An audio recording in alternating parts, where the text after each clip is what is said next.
One of the tasks that I had to perform today was to actually walk you through this whole aspect of influencing to help you to understand what is influencing all about and why in our thematic strengths finders thing we are actually finding that as a group, right, of participants, influencing seems to be on the lower side.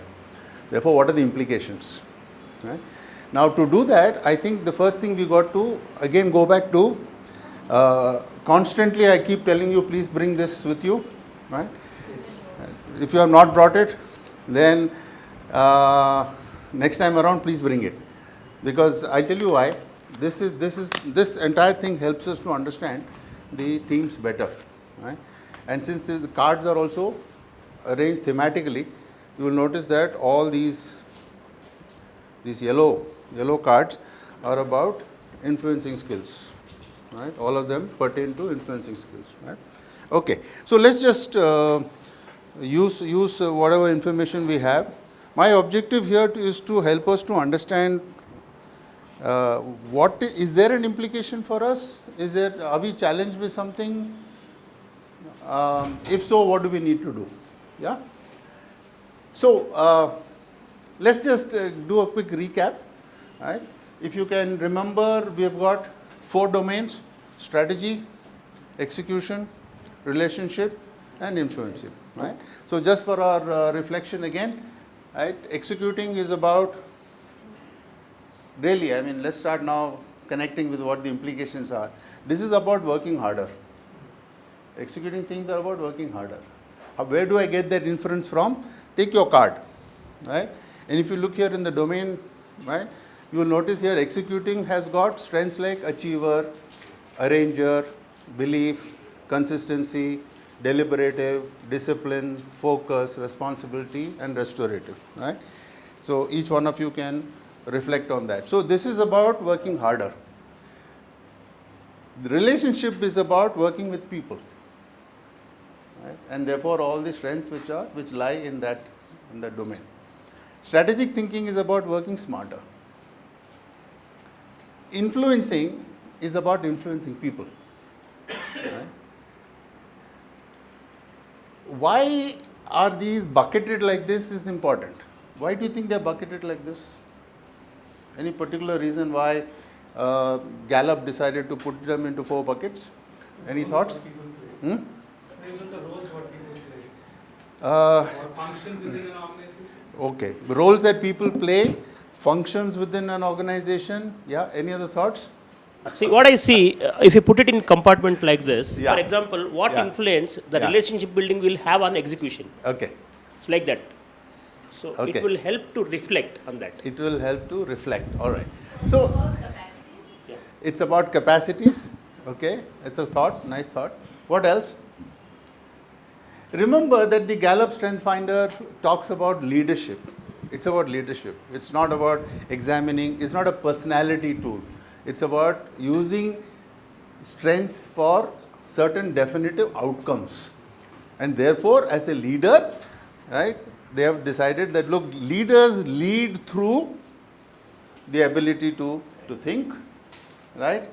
They lead through the ability to work with people, right? They work through the ability to deliver. They work with the ability to get people to deliver. Now, when we look at ourselves as a group, and this is what I want you to reflect on, and I'm also asking you to reflect on something which actually yesterday Manjula told me, sir, you're making a presentation, and I said, no, presentation se kya fayda hai, right? We should do a workshop on this. But having said that, I thought, let me plant a few thoughts rather than get into the whole space of simply saying that, there's no theory. There is a theory behind it, but let us also examine how relevant it is for all of us. Let's now ask ourselves this question. Supposing I have this, and this, but I don't have enough of that. What is the implication? Is there an implication? I'm a leader. As a leader, I have strategic thinking, relationship building, and execution as part of my top 5. I don't have influencing at all. I may have one element of influencing. Right? What if I don't? Should I have all 4? Not necessarily. we have this tool where you can work with each other's strength and then Okay. achieve what you want to achieve. Okay, so I'm asking, as a good leader, is it ideal that we should have all four, at least elements of all four? Yes, yes. Desirable? Yes. You think so? Yes. Okay, interesting. Yeah. Let me tell you, Gallup doesn't agree with you. Gallup says no, it doesn't. Right? And this is why I say please read this card very carefully. It says this framework helps individuals see their powerful contributions to groups or teams, how they work with others, and how they get work done. The purpose is not to be well-rounded, but to understand the power of their unique contributions to others. Read this carefully, please. This is the fulcrum around which the whole concept of the Strengths Finder, right? We should learn to understand how it, works for us. It helps individuals to see their powerful contributions to groups or teams. How do they contribute as leaders to groups or teams? By using these strengths. What else do they do? How do they work with others? And how do they get work done? So I need not have, right, an equally distributed range of strengths across the 4 domains. So if I don't have, I don't have. So therefore I don't have influencing. Is it a big thing? No, it's not a big thing. I don't have enough of strategy. Is it a big thing? It's not a big thing. Right? It means that you have strengths in some other buckets. That's all. Right? Let us see therefore what is the implication for us. Right? And let me just walk you through each of these elements. And before I do that, let me ask you a very simple question, and this is the theory that I am offering to you. Right? Learning is not about lecturing and teaching. Learning is also about exploration, the way I see it. Right? One of the challenges that we had in the last session was about goal setting. Yeah? Now, I submit to you for your consideration, however relevant or irrelevant it may be, or however reverent or irreverent it may be. Yeah? I submit to you that those of you who have less of this may be finding it to set goals. I ask you to examine. Those of you who struggle to set goals, I submit to you that if you are low on influencing strengths, your challenges of setting goals are perhaps more than those who have at least some of these elements in their strengths. Is it possible? Examine for yourself. And I will try and close the loop on this one to help you to understand why this is actually coming in, the absence of this is coming in the way of setting goals. Okay? Just reflect on it. So each one of you reflect. Those of you who struggle even now after so much of bullying and badgering by Shiv, yeah, to set goals, do you still struggle? If you do, then please examine your strengths. If your strengths are lying in these 3 buckets, right, dominantly in these 3 buckets, and either absent in this bucket or weak in this bucket, there is every possibility that you struggle to set goals. Now let me explore this with you. Assuming that for a moment it's a hypothesis that I am offering you. I am not saying it's right or wrong, it's a hypothesis. Right? Why do you think that people who don't have enough of strength here or don't have any strengths in this particular domain struggle to set goals? Why? Assuming a hypothesis. Let's assume, right? Why do you think people who are struggling to set goals struggle more if this is not in their strengths domain? Top 5. Because if you have strategy, if you have this and this, you should be able to set a goal. Why do we struggle? What comes in the way of our ability to set a goal? It involves engagement with others. It's contingent on us. You can't set goals completely independent of other people. Right? Yeah, but if you have relationship, you can set goals. But it requires influencing other people, right? It influencing other people, okay? Yeah. All right. So, like setting So a if- goal would involve that you're influencing someone or something. Okay, one possibility. All right. Okay. What else? But I'm thinking aloud that look, Strategic thinking is about what? It's about, ability to look at the horizon, right? All this blue sky, blue ocean, anything else that is blue, right? You can look at that and say, if I can think, I'm a good thinker. If I'm a good thinker, why can't I put my thoughts to setting a goal? Should be easy, right? I think a lot, and therefore I should be able to convert my thoughts into some kind of an action plan. Should be possible, right? I work well with people. So, and I'm good at doing things. Therefore, should be able to set goals. Yeah. Yeah, just thinking a lot. Yeah. Thinking, that's thinking. I mean, here, look, my whole purpose of this session is to provoke some thinking, not to, direct you. I may direct your thinking. That may be my strategy. But when Okay. we talk about influencing, Yeah. I see that it is not just about influencing others alone. Okay. It is about influencing thoughts. Okay. It is about influencing an outcome. Okay. So when you don't have that particular skill, Yeah. then it's quite possible that you are not able to influence even yourself to push in that direction, that to be able to achieve that outcome. Say it again for the record. I need to recap. See, this is where the strategist is talking. I've forgotten what I said. No, when I look at influencing, I don't see it as a parameter where you have to only influence others. It's about influencing an outcome towards an outcome. So it can be influencing others, influencing an environment, influencing yourself, Lovely. everything put together. Okay. So people who are, maybe they struggle hard because it's about reaching an outcome. Okay. And while you can articulate X or Y, Yeah. how to reach there and what are the things, you have to influence even yourself Okay. to say that, okay, this is the way you need to do things. Okay. But I find it that, people who don't have influencing skills may find it difficult to articulate a goal. Yeah. But I think they will find it even more difficult to achieve that goal. That's what I feel, because Okay. it's about working towards an outcome. Okay. Interesting, right? Both are very interesting thought process. One, I may find it difficult to set a goal, right? Two, I may even find, even if I'm able to do that, through whatever influences, right? Including, Shiv standing here and insisting on it, right? He's not here today, so I'm taking some liberties. Yeah. But I'm just saying that even if that were to happen, people who are low on these strengths or don't have these strengths dominantly represented may struggle even in the execution of that goal. Yeah. What if you have one strength in all four? What if you have one strength in all four? Yeah, that's fine. You should. If you have something here, what I'm saying is proposition. If you don't have this, right, do you tend to struggle more?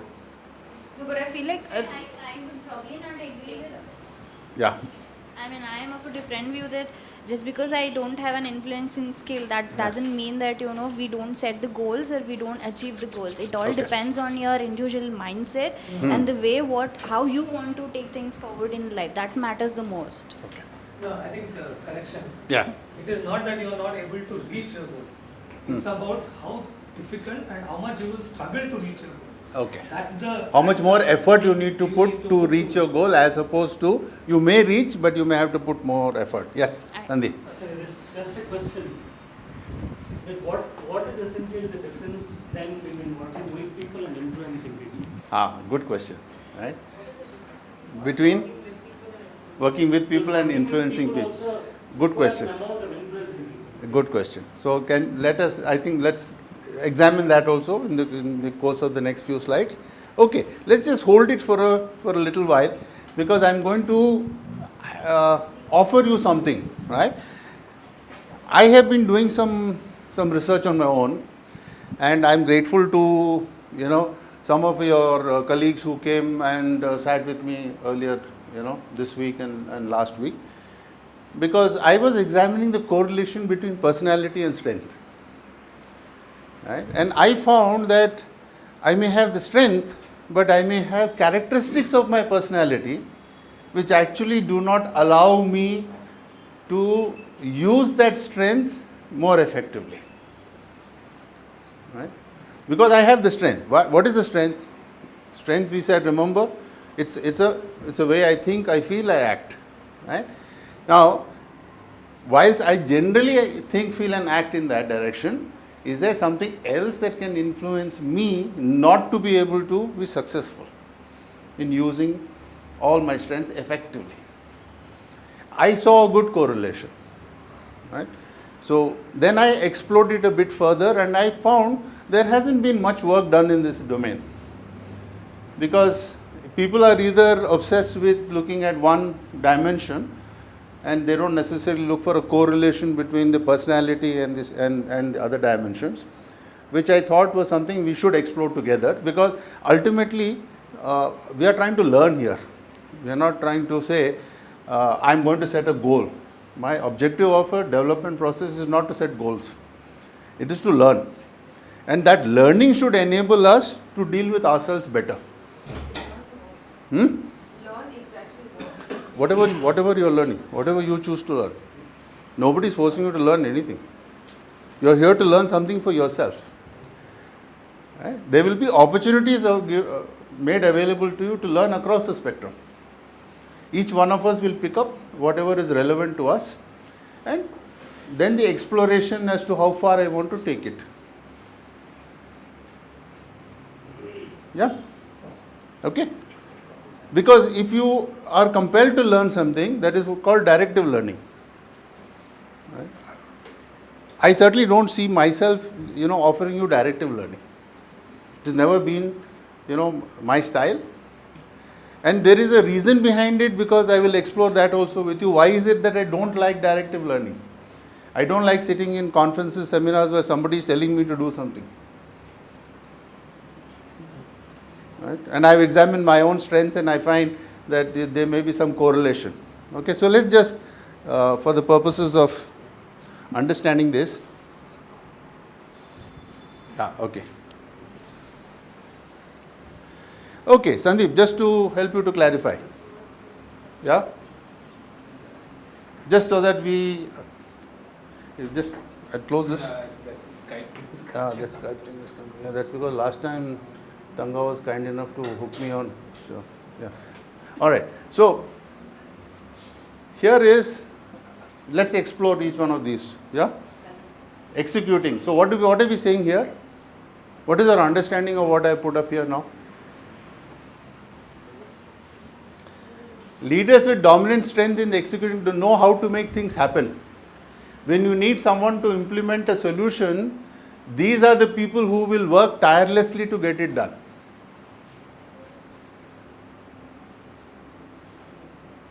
Yeah? Leaders with the strength to execute have the ability to catch an idea and make it a reality. That's what executing is all about. You have the ability to get things done. It need not necessarily be your own idea, it can be somebody else's idea. But this is where the strength comes. Yeah? Therefore, one little word that we can use, or a set of words, yeah? People with this can be categorized or classified as those who are putting ideas into action. Whose ideas? Mine, yours? So this definition would work for someone who's a lot of their top 5 strengths, say 4 out of 5 strengths are in execution. Right? And that's exactly why I asked, right? Because for someone like me, I have 1 strength in executing, 1 in this, 1 in that. Hold on. Then how do you interpret it? Hold on. I'll interpret it for you as well. See, because you've got 5 strengths, wasn't it? 5 strengths? Yeah. Right? So at least 2 must lie in one particular domain. Yeah. So that is a stronger domain. So 2 out of 5. 2 out of 5 is because it's only 5, right? As a percentage, it's pretty high in absolute terms. Okay. Yeah. This works very well with those people who will be able to influence themselves. No. Sometimes No. I'll explain No. a little bit. See, for example, if they hear a topic and idea from others, they will understand it and they will make it their own and implement it in their way to get the right outcome. Okay. Okay, you are saying that people with this strength have the ability to execute because they will also bring their own thoughts into the execution outcomes. Correct. Yeah, it's possible. That's a possibility. But then again, now let us reflect. When we did the collective assumption here, we said we had skills here in execution, right? As a group of 40 odd people, we said we had strengths in strategy, we had strengths in executing. Yeah. So, what does it tell us about ourselves as a group? What is the inference we can make? Because if you looked at that information, that we had all the dominant strengths in strategy, execution, relationship building, right? So, what does it tell us as a group? We believe that we can do it. We believe very strongly that we can do. We take a more. Yeah. Correct. So you keep on taking more and more and more. Okay. Okay, 1 minute. Pause. We believe it's not necessary that we actually complete. Okay. No, and I said we are doers because we keep taking it on and trying to do it. Yeah, but then... We try to do it, but whether you can do that 10 things is... No, but then again, see the clustering of all the strengths which come in the domain of execution. Just let's reflect on it. Achiever, arranger, belief, yeah, consistency, deliberate, discipline, focus, responsibility, restorative, right? All of them bring attributes and behaviors, and therefore reflect with your cards that all of them will come with things about doing. Remember, we spoke about responsibility. Quite a few people in this forum have responsibility. What did we say? Yeah, and the problems of responsibility. Responsibility, we said, was largely about taking moral responsibility. I feel responsible for an outcome. Therefore, I also take that moral responsibility. Okay? So, therefore, just reflect. It tells us that we perhaps are very good at doing things. Doing things either that we conceive of or is conceived of for us. Okay? Then let's have a look at the next domain. Right? Sandeep will help you to clarify. People who lead through relationship building are the essential glue that holds a team together. Without these strengths, on a team, in many cases the group is simple, a composite of individuals. In contrast, leaders with exceptional relationship building strength have the unique ability to create groups and organizations that are much greater than the sum of their parts. So we are really talking about relationship building of putting people together. So I have a group of individuals with different strengths and capabilities. Right? Those of us who bring strengths in this domain have the capacity to pull them all together. Right? Do we have that? Do we believe that we as a group tend to do more of that? So Siddhi, you can help me with how the distribution was. Strategy, execution, relationship, what is the proportion? So, strategy and execution were nearly one. Yeah, very close. Very close. And then was relationship building, right? Yeah. So, we have the ability, collectively, to pull ourselves together and get to work as teams, not as individuals. We are not individualistic, largely, right? We are more prone to work together. Therefore, one phrase or this thing that can describe us, right? Using relationships to bind a group around something, around an idea, around an objective, around an outcome. This is what relationship building is about. With a few more people getting added, it's actually executing a relationship building equal, and strategic thinking in relation is one is slightly lower. Slightly lower. Yeah, so execution and relationship is still dominant. So as an organization, perhaps one of the things that we are very good at is delivering, working more than necessary if according to Loy. Yeah, okay. Then let us look at the space about strategic thinking. Right? Obvious, right? Strategic thinking is all about people who keep us focused on what could be. ये भी हो सकता है, वो भी हो सकता है, right? They are the ones who are constantly inspiring us to think outside, our comfort zone. Therefore, what would be that phrase that describes them? The best way to move forward on an idea or thought. Right? So, as a group of people, we have that ability, that strength. We can think and we can say, is there a better way of doing this? Is there a different way of doing this? Yeah?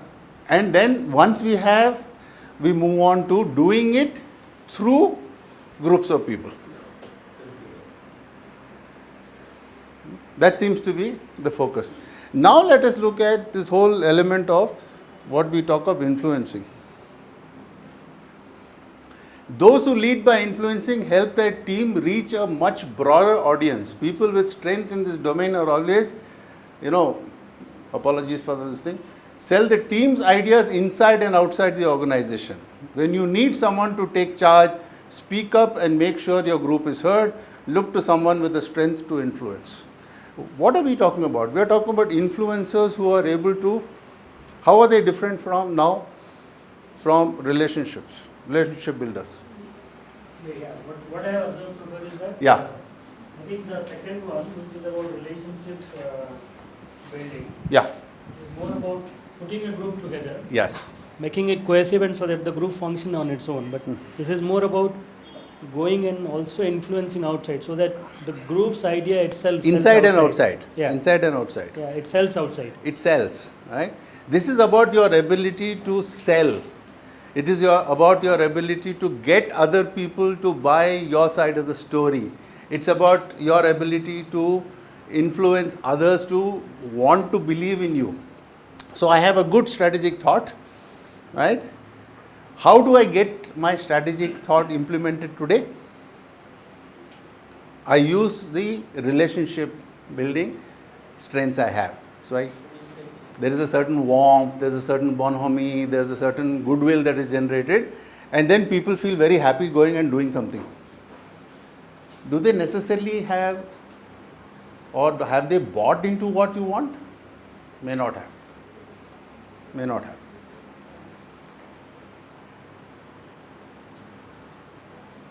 Are you with me? Yeah. So therefore one word that can, or phrase that can, selling the big ideas. Reflect on this, right? If you are low on influencing, right, ask yourself this question: do you believe that you have the ability, or do you use that ability? We all have the ability. Do I use this ability to go and sell thoughts, ideas to internally and externally? Am I a good salesperson? Do I have a presence? Yeah. And I want to come back to the Yes, point you yes, made yes, earlier yeah. about personality and Yes. Personality and strength. Yeah. Because a lot of what I'm seeing as strengths in, sort of the influencing area are also sometimes things to do with personality. Yes. Assurance, confidence, communication are things that you may not have as a strength, but are coming from a certain personality type. And therefore, I said, look at this card in terms of influencing is what are the strengths documented here? Activator, command, communication, right? Competition, maximizer, self-assurance, significance, and woo. So it is not about woo. One might say woo should have come under relationship builders. Who is woo? Any woos here? Woo? Any owls here? No. Saur. Naren. Okay. Yeah. So we are talking about woo. Woo meaning the capacity to do what? to woo, to be friendly. You know, I was watching IPL. I don't know whether any of you would have, maybe my mind works there. If you look at Hyderabad team, their cap has a logo which says woo. Yeah, I don't know whether those of you who saw it and didn't register, so I looked at their cap, it said actually WOO. I suppose it must be some logo of some sponsor. But to me, suddenly I started laughing. I said, this is a cricket team, right, who ought to be competitive in nature, and they're talking of woo. But then I asked myself, where does competition lie? It doesn't lie in, it doesn't lie in strategy, it doesn't lie in execution, it actually lies in influencing. So woo is a strategy to influence. Command is a strategy to influence. Yes? What we are looking for is, do I have the ability to bring off myself to be able to do this? Selling the big ideas. I have my thoughts, yes. I'm very good. Right? I can visualize. I'm extremely good at visualization. If I were to go and sell my idea to somebody, how good am I likely to be, is the query before us. But where does the element of competition come? Where is it? Competition will go with self. With self and others? You haven't, if you read through your card, you got your card? No. I missed the system. People. So look at, what does competition talk to us? People exceptionally talented in the competition theme measure their progress against the performance of others. They strive to win first place and revel in contests. I am aware of my competitors. I will strive to win. I bring an aspiration to be the best. Yeah. I need peers for comparison and motivation. I need peers for comparison and motivation. That's how I influence myself. I love a chance to go against the best. I hate coming in second. No consolation prize. The gold medal is the only medal. And barrier label is I'm a sore loser. When I watch others perform, I get better. When I watch others perform, I get better. So competition is about not about you being, competing with somebody. You being competitive yourself, which means you compete within yourself, and with others. So I'm going to close this loop with you, right? And I'm strongly convinced that the personality is playing an influence here, because when I looked at all of these attributes here, which are the strengths which are coming under the domain, I'm beginning to realize that there are many things that are becoming important to us. Communication, for example, right? And Law is you're supposed to lead something on that, right? At some time. English. Yeah. Yeah, please. No, I was just looking at the organization, the group, the way we have grown in the past 10, 20 years. With this being very low. I don't know how low it is. How many people? There's nobody at all, or there is? No, there are a few. There are a few. Again, thank God. Okay. So we don't know about. We're a sample of about 250 people right now, so we can't just. No, what I was just thinking. It's about growth again. No? The leadership that pushes growth. Yes. Yeah? All this. Yes. Now. Does Shiv have influencing? Yes. Yeah, that's what that's I'm trying. Aman has the biggest influence. He's got influencing? Biggest, 4 of them. Right. Does Raghu had influencing?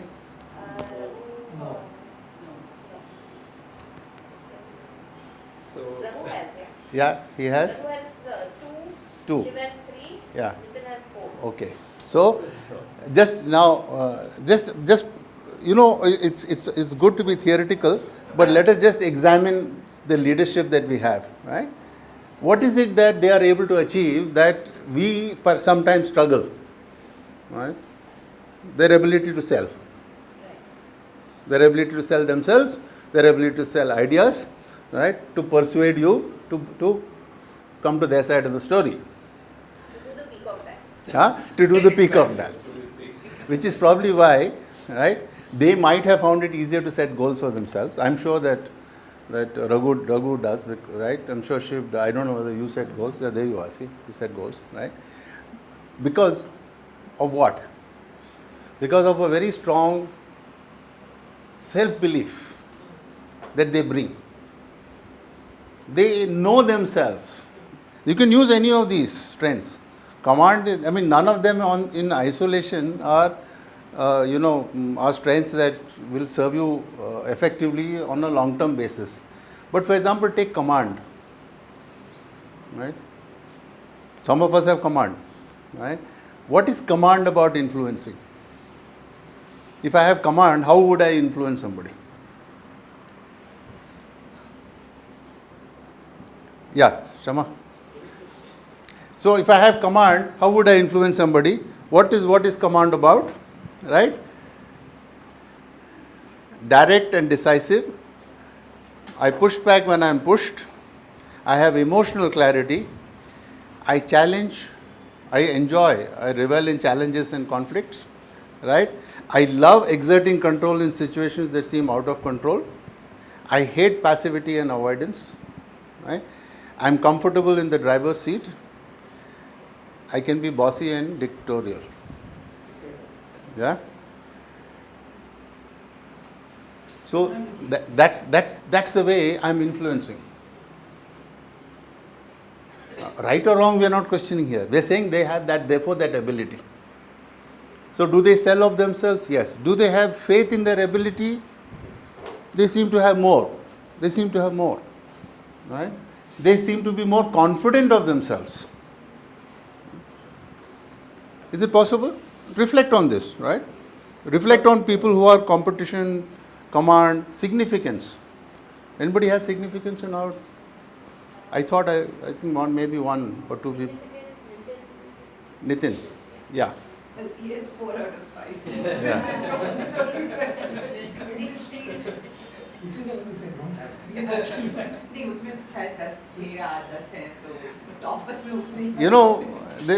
If you look at all of this, right, and I think this is something that I want us to reflect on.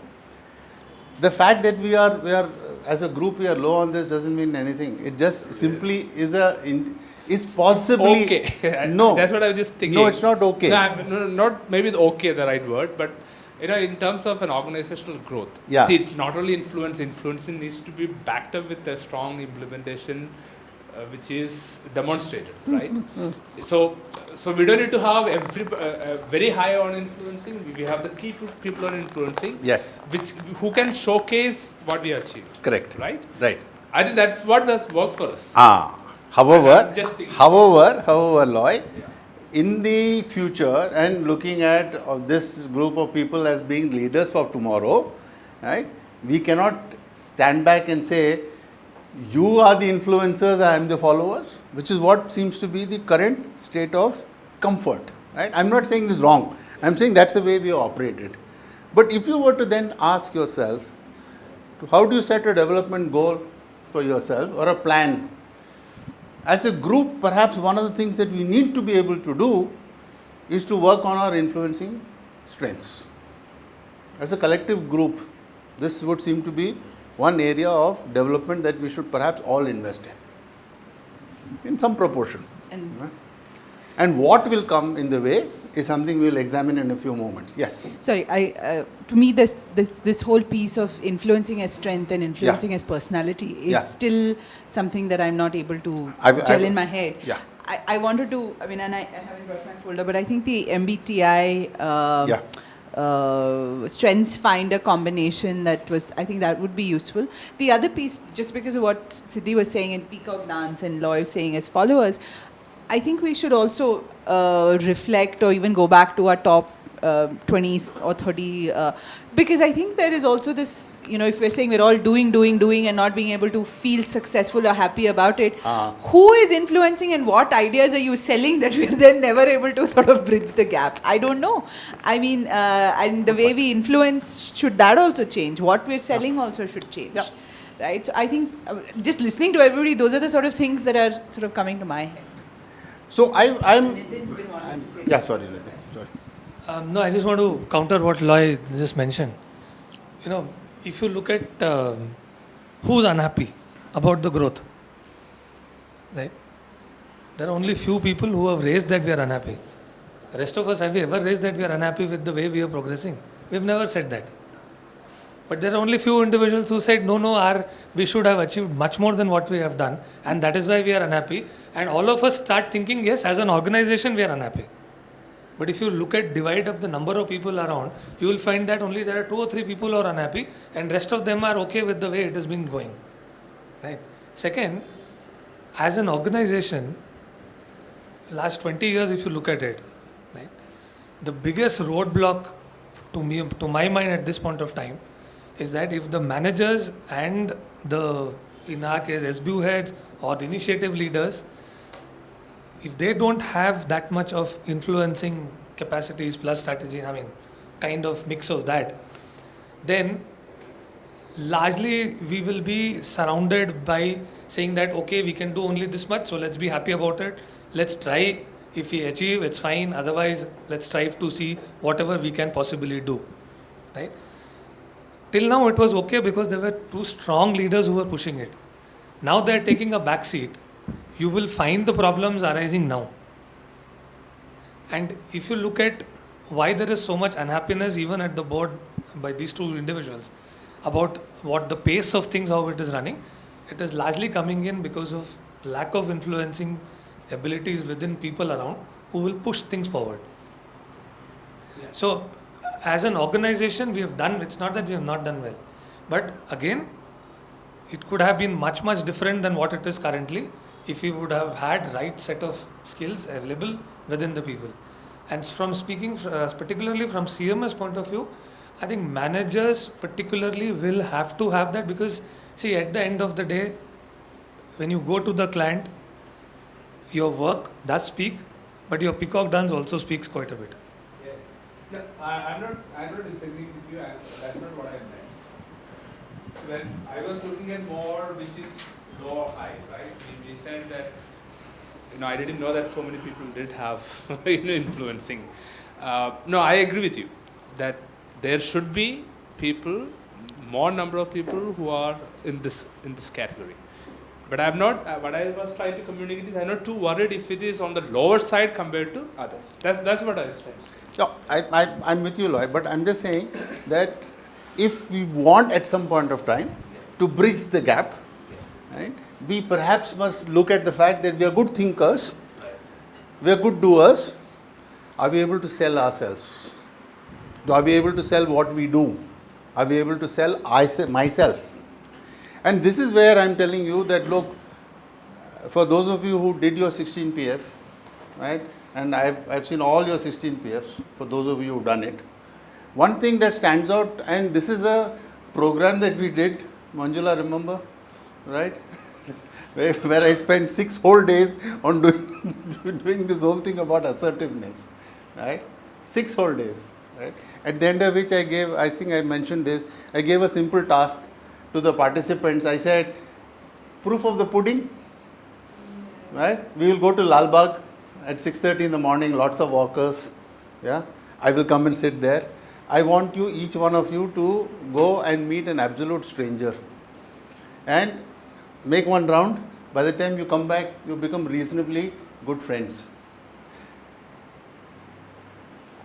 Everyone said, 6 o'clock. I said, yeah, make it 7 o'clock. I don't know.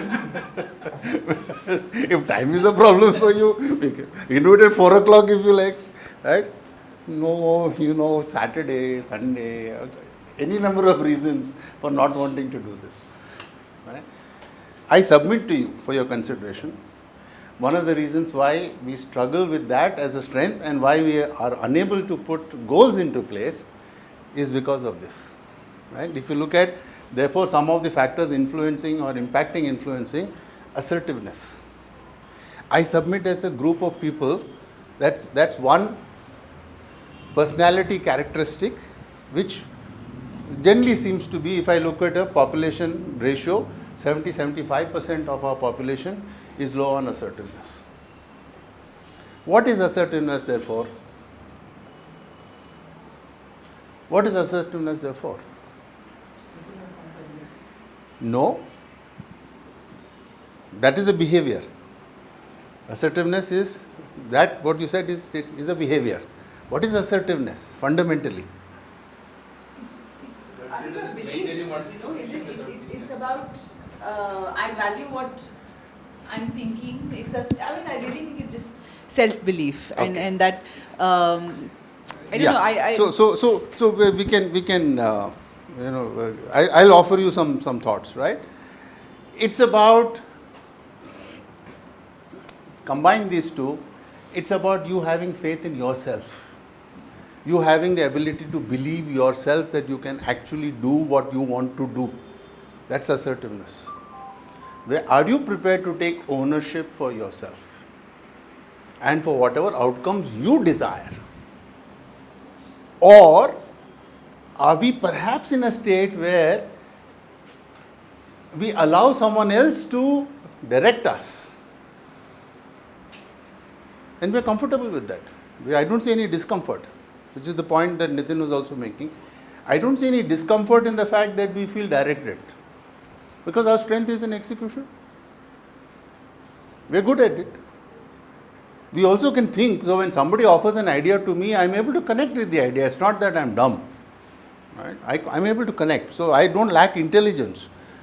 But when do I take ownership for myself? How many of us take ownership for themselves, for what you want? And this, I submit to you, stands in the way of your being able to set a goal. As simple as that. And which also, impacts the fact that you are low on influencing skills.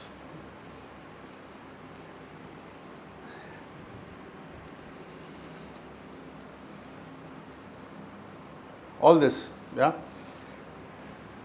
But if you notice that I have selected them very carefully, because many of the words which are used here, they resonate with the strengths here, right? We are talking about, command, communication, competition, maximizer, all of this, communication, right, and so on. I submit to you for your consideration that don't waste your energy in trying to work on a set of strengths unless you are confident that you would like to work on it.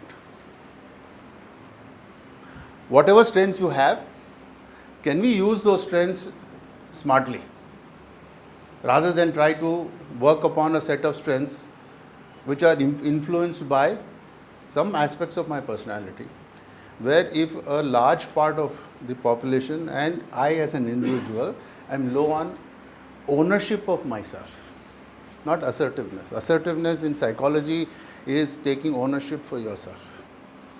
You own yourself, therefore whatever actions you do, the outcomes you are responsible for, nobody else is. If that is low, then be comfortable with the fact that you are willing to do what someone else is directing you to do, which is why the execution comes, which is why responsibility comes, the high level of moral commitment, right? Which is why there is, a huge sense of the desire to achieve. I ask you this, and this is the question I raised last time for those of you here, that goal setting we will always struggle. Today I thought, let me try and influence you, right, by helping you to understand that why you struggle with goal setting. It's not that you don't desire to set goals.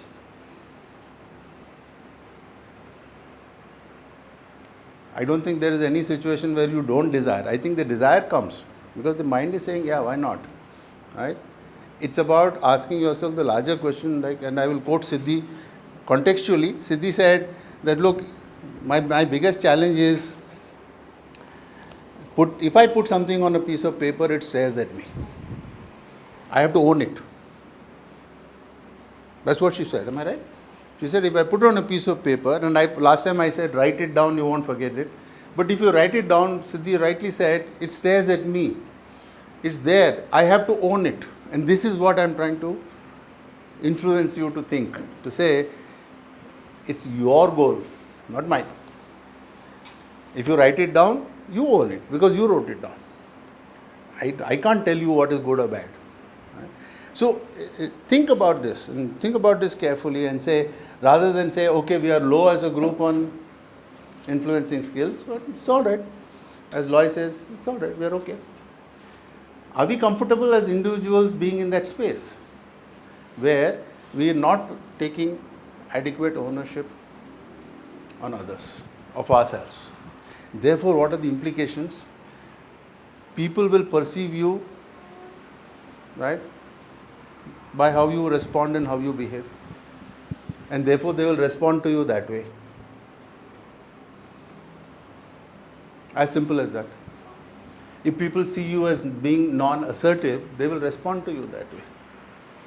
And people who are high on influencing, right, will exercise any of these strengths that comes in their, in their purview. So they will exercise command over you. They will exercise significance as a strength over you. Because I want it done, and you are willing to allow me to do this to you. Right?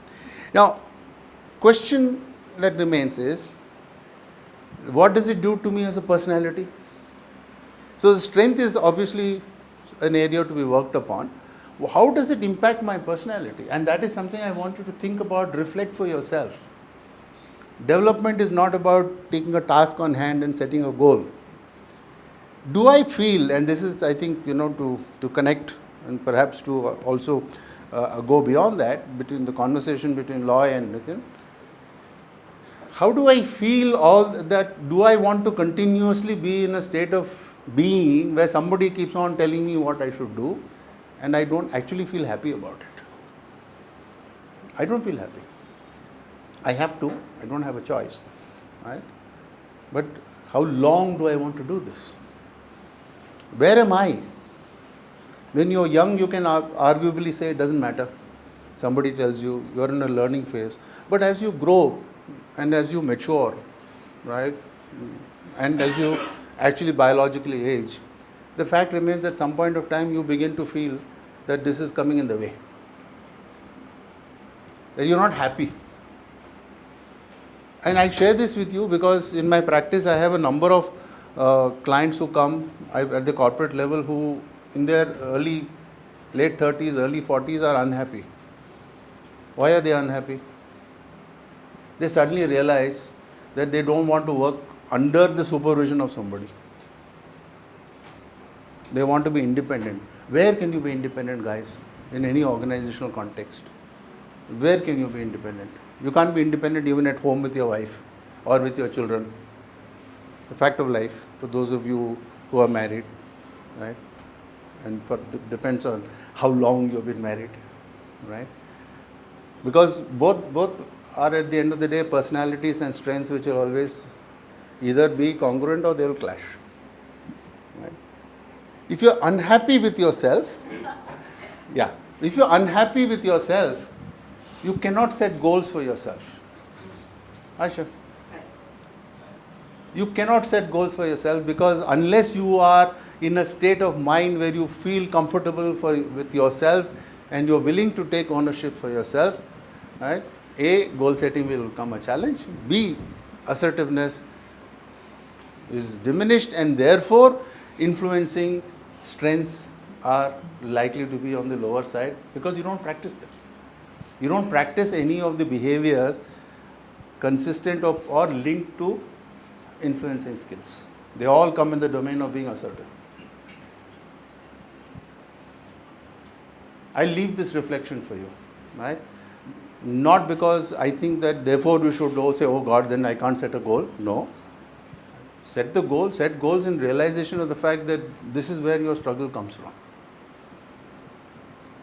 And unless you make the transformation, if you are presently unhappy or dissatisfied with yourself for whatever reason, you will have to deal with it. Who else can deal with it?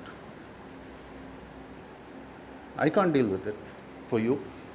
Right? Shiv can't deal with it for you. Shiv's expectations, and this is true of all organizations, I expect you to do what? I expect you to do what I want you to do. I also expect you to develop yourself at some point of time to be able to manage others to do. Right? She's learning the hard way. Yeah. This is what I would like to talk to you about. So can I hold a workshop on influencing skills? Yeah, there will be some theoretical framework, some discussion, some participation in some events. Will it make you assertive? It won't. Which is why I always tell Shiv, Shiv always tells me, hey Nandu, let's do time management. I tell him, no, I don't want to do any time management programs. Because time management is nothing more than taking ownership for yourself. If you don't have ownership for yourself, उनको भी beat कर रहे हैं, उनको तो 5 साल चल रहा है, आपको 12 साल हो गए।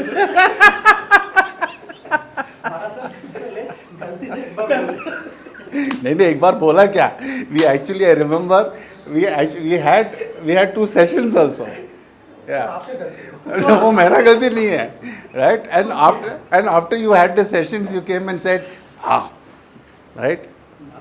Now time management has become easier. क्यों? किसी ने उसको बोला, right? You must have a diary, right? You must look at your watch, right?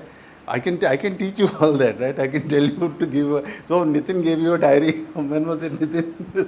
LDP का diary दिया था. वो पता नहीं तुम लोगों ने क्या किया उसको, right? All of you wear watches, right? Not once do you look at how you use your time, right? All of you have, smartphones, right? Not one of you sets any goal on this in terms of reminders. Right? No, in terms of time. Okay. So, if you are already doing it and you are influenced by that, then you are being assertive. You are managing yourself better because you are allowing some device to manage you, isn't it? So, there is no point in having programs around assertiveness, around time management, right? Because this is not technique driven. This influences who you are. I can't change it, guys. I mean, much as I'd love to do this, I can't change it.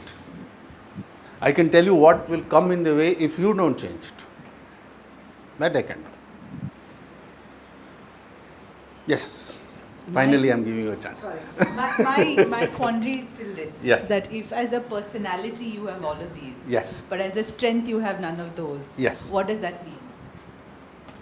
If you have a personality, you have all the So you have, as a influencing? personality, you're assertive, you're confident, you can command, you can do all of those things. Yes. Right? Yes. But in your strengths report, you do not have the influencing. It doesn't mean that you do not have. It merely means that you're not using it because you felt that I can.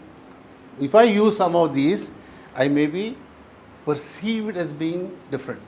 I may be perceived as being too aggressive. I may be perceived as being a bully. Because look at all the words that qualify the influencers. For example, one of the things about influencers, if you look at some of the terms that are used here, right? Yeah. Barrier label, bossy dictator, right? Sore loser. Yeah. Attention hound. Right? Showboat, right? Phony, superficial, arrogant, overconfident, self-sufficient, blabbermouth, yeah? Leaps before looking, picky, never satisfied, right? Now, sometimes, when the personality begins to ask, do I want to be perceived like this? And then you begin to use alternate strategies. So, I'm saying that we all have the behaviors. We have chosen not to use them. Again, it is driven by your personality and by your experiences. So, when I look at 16PF results, I find a lot of people who are, who swing on the right. For those of you who looked at your 16PF, look at it again, right? All the stuff that comes on the right are all what we call overused strengths or tending in that direction. And if you look at the top 6 or 7, right, they're largely about behaviors which you might be using in spite of the fact that you know that these behaviors may not necessarily be the best behaviors for you, but those behaviors have been effective for you. And sometimes we camouflage ourselves. We don't want our weakness to be experienced and perceived by others. Therefore, we tend to use behaviors to mask our behaviors, or we feel unhappy with who I am. Therefore, I may use a different set of behaviors. What I am also suggesting you, therefore, is at some point of time, it's a good idea to again go back and revisit the personality. Right? For those of you who still have trepidations and anxiety about meeting me about it, right, let me reassure you that at least in my current belief now, the 3 or 4 people who met me didn't go away. Not one of them cried. Tragedy. Right? What? They cried? No, they didn't. They cried later. That's what Manjula may be telling you. No, they didn't cry. They didn't cry. They're actually very happy. Yeah, they're actually very happy, right? I didn't cry because I said, okay. Well, what I'm telling you is, look, you can always be unhappy about who you are. But the truth is you are who you are. I am who I am, right? If I'm constantly unhappy about who I am, right, I will always be unhappy. Okay, would I want to work on it? Yeah, sure. I'm working on it. For those of you who have known me over the years, right, I'm working on it myself because I realize that some of my, characteristics or behaviors or personality, does come in the way of my being more effective. So I'm working on it. Why? Because I feel I should, not because somebody told me to. Right? Now you should ask yourself this question: do you want to because it is going to help you in some way? This if you look at both aspects, right? Goal setting then becomes a challenge because you're not yet clear in your mind whether you want to work on something. And you say, I've still not decided what goals to set for myself. Really? No, I think we all have thoughts. We don't convert that thought. Because then when you do it, you have to take ownership for it. And today some of us may be feeling a little iffy about taking ownership for something, which is okay. If you're okay with that state of being, then it's fine. Then in which case, then if somebody tells you do this, don't feel unhappy. Now human nature is to say, yes, you're right, and then say, no, I am unhappy. Because somewhere the sense of independence also prevails for all of us. No? We want to be ourselves. So I leave this thought with you, right? And examine what I'm saying. I'm not saying that what I'm saying is something you need to go away with and feel very happy or say rara about. But examine what I'm telling you.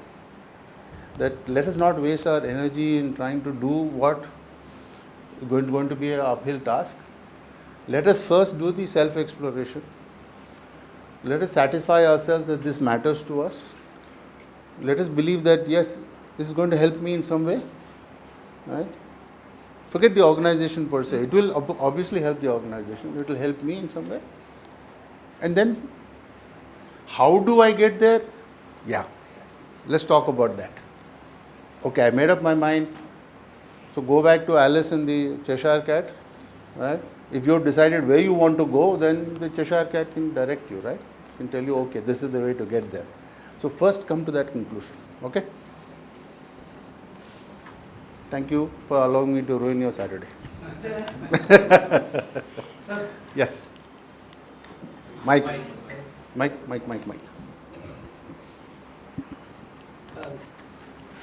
Sir, I think, we have been telling a lot of people that you have your core strengths and you build on those strengths. Yeah, sure. I think it is also important for each one of us to understand the consequences of building those strengths and being with that strengths alone. Right. From a point of view that when you work within an organization, yes, if you build on the strengths what you have, yes, will also mean that you can occupy certain places, positions, play a certain kind of role within the context. True. Right? where your strengths can be The utilized. problem comes in is that while the aspirations are very different, but this the hiding behind this is my strength and I want to build on this strength. So I will not look at new things coming in, which I will probably have to struggle with. But the aspirations never die. But the aspirations is always to be something bigger, right? And grow in the organization in whatever way it is. I find it very difficult. I'll correct that, right? That may not be universally true. The aspiration to be something different and to grow and all of that may not be universally true for everybody. It may be true for you, and sometimes and this is a word of caution I'd like to give us, all of us together, that let me not drive other people through my strengths. I have aspirations, I have hopes and desires for myself. Sometimes inadvertently do I tend to thrust that upon others. You should also be like this. Sometimes we may be doing that inadvertently, not because we deliberately want to do that. No, but sir, but there may be a lot of us. I'm saying. No, but let's take the fact, sir, because when you run an organization, you need to for various roles and what people play the roles for and what they contribute. You also need to remunerate them, right? And now, when you have all those things to look at, and when people have to build their strengths on. Now, let's say someone does execution well. And then finally wants to become X, Y, Z and wants to always have increase in salaries coming up. Right. Now, at some point of time, it becomes difficult within the organizational setup to compensate for the role what they're playing, because getting someone new makes much more business sense than retaining that person over there. Right. Now, while the person is committed, loyal, everything is there. But that person also will have to understand at some point of time that if the aspirations is there to earn more, look at things. I'm telling within the organizational context. Like if you are an individual consultant, please feel free to be the way you are. But within the organizational context, you have to build on certain strengths, which a role particularly requires for you to perform. For which the compensation can be related to that. So I'm not just talking about money alone, but I'm talking about entire thing in, if you look at it as a one whole. Okay, let me respond to that. I won't get into the depth of it, but let me respond to that at two levels. One is most organizations that I'm aware of struggle with this challenge. It's not something that's unique, right? One of the things that we perhaps don't communicate, and that is our own influencing abilities, to tell people that if you want to grow in my organization, right, these are some behavioral expectations I have from you. We don't do that. In my experience, we don't do that. I'm not saying that you don't do it here. Perhaps you do. Perhaps you don't. But I'm just saying, I'll reflect with my experience. We don't communicate what are the attributes required for you to grow. So then people tend to look left and right and up and say, maybe this works. Right? Does everyone have an aspiration for growth? Yes, but then they also, if they know themselves well, they also know their limits.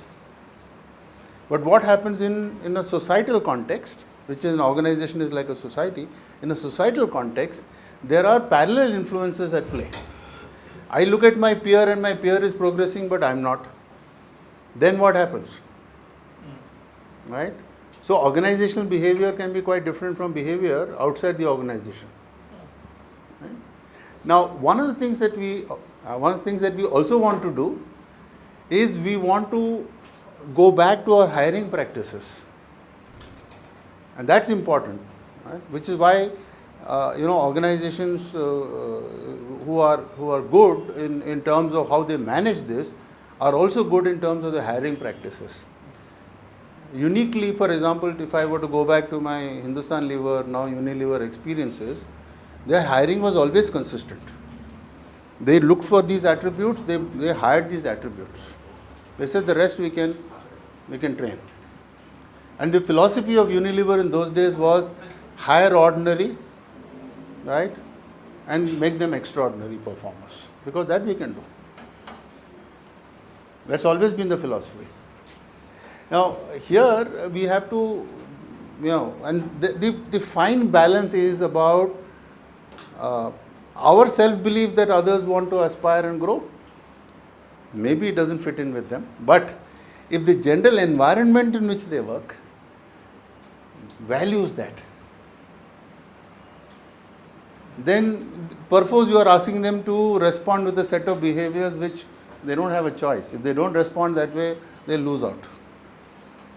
And it's never going to be possible, because if you look at the theory of management, when you look at pyramids, right, pyramidal growth is always going to stagnate somewhere.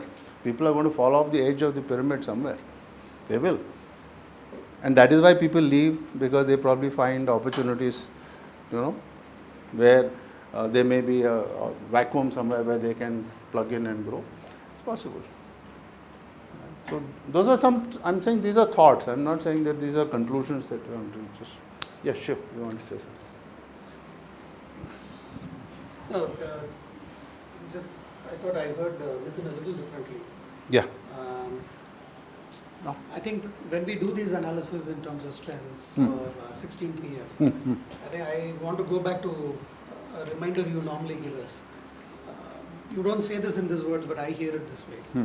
Don't use this as an excuse, or don't overanalyze it and box yourself into the words which are there. Yeah. And then therefore find excuses for what's happening or what's not happening. Yes. I think that's what I hear Nitin talk about. Yes.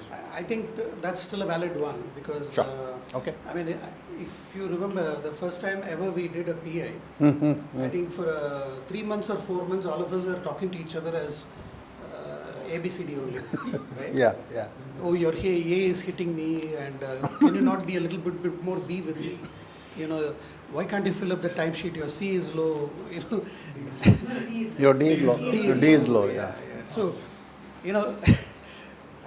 till you gave us a kind of a perspective that, this is not going to be constructive, because you are then using this as a crutch or an excuse for what you're doing. So while these analyses are critical to keep in mind, I see 3 implications for it. Yeah, sure. Number 1 is to come to self-understanding and self-realization. Yes. On not just from a perspective of strengths, but also connect the dots to say, this is who I am, this is who I think I was. Here seems to be a perception gap, and I think I need to reflect on this. Right. Be aware and meditative about some of these when I take on things or do something big.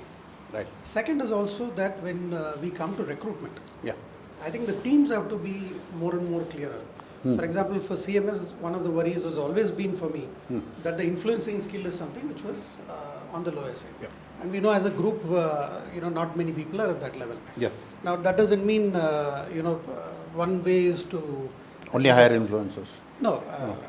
One way is to build influencing skills, and as you are saying that there are limitations to it. But also to look at, as we are adding more people, to look at what are those gaps, and therefore consciously make attempt, because we are a small organization, to get those on board. Sure.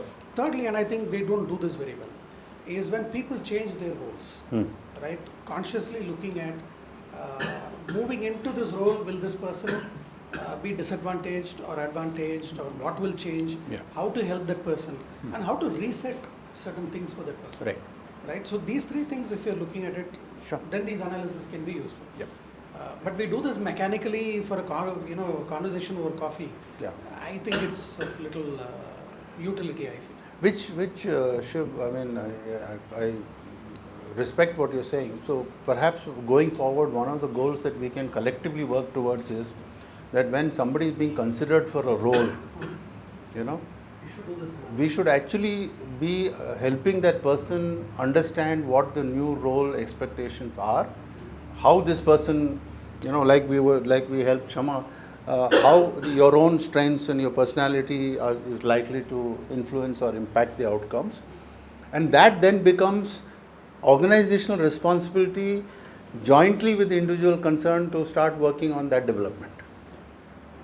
So when you move from, largely executing and into another executing, right, perhaps at a higher level in the organization, the entire span of control, the responsibilities, everything changes. The dynamics change. Are we preparing them into those dynamics, right? So we identify, and therefore sometimes one of the things that might we might be able to look at is on a 2-year horizon or a 1-year horizon, not a long-term horizon. Who are some of the people who we might be considering for roles, right? If as and when they become available. I may not have a role today, right? But as and when I'm therefore making a judgment call saying that these people I'd like to groom for certain roles, right? And what are the platform level investments I need to make for their development. That would also be helpful in terms of setting goals for them. Absolutely. That's something maybe we could do. I think We've begun, yeah. No, and I'm also seeing that whilst we may not doing it in a very structured manner, right? I think that process has begun. I mean, the couple of conversations that I've had, you're aware of those, right? And Shama is aware of. So I think we are now beginning to help people to connect, right? And maybe we bring more structure around it. I have one request to make to all of you, particularly those of you who are into either full-time HR or HR is a large part of your role. Let me take 2 examples and then come to Nandlal.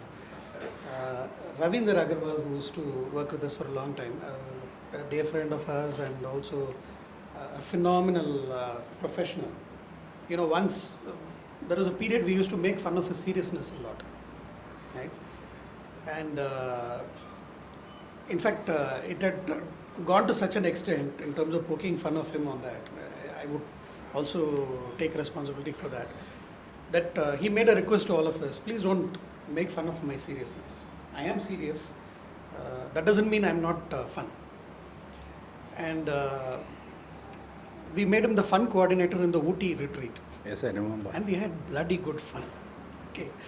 And I think after that, nobody ever poked fun of him in terms of him not being fun. Yeah. It's just that at work, he is extremely serious and very worried looking all the time. That's his nature. Similarly, Loy made a request to all of us that, stop focusing on my accent. Right? I do hope we have stopped harping on that. I'm not sure. Okay. Yes or no? Okay is neither here nor there. Maybe I improved on my accent.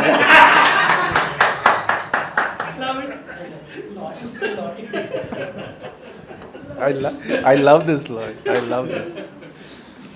Just another joke. Anyway, so similarly, whenever somebody goes for counseling to Nandla, the standard joke in the organization, joke in the sense, I think it began with 3 or 4 people crying and then, oh, okay, you're going to go to Nandlal, then you will cry.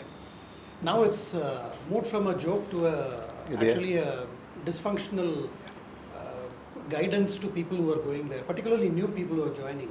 I think it's a very, very, firstly, we set up Nandlal for not a constructive conversation with somebody. And secondly, it's not true. And thirdly, it doesn't help anybody. So I just want to make a request to all of you that while those jibes and jokes are part of our culture, let's be watchful of that. Yeah. And it's second request along with this I would make is that every time Sankalp says I'm going to be working with Shiv as a EA, there's always a nervous laughter or a loud laughter, right? Now that's also sending Sankalp a very funny signal, right? He's going to be doing, yes, a very difficult job, but that doesn't mean laughter is the answer. Yeah. So my request to all of you to be sensitive of these things. That's all.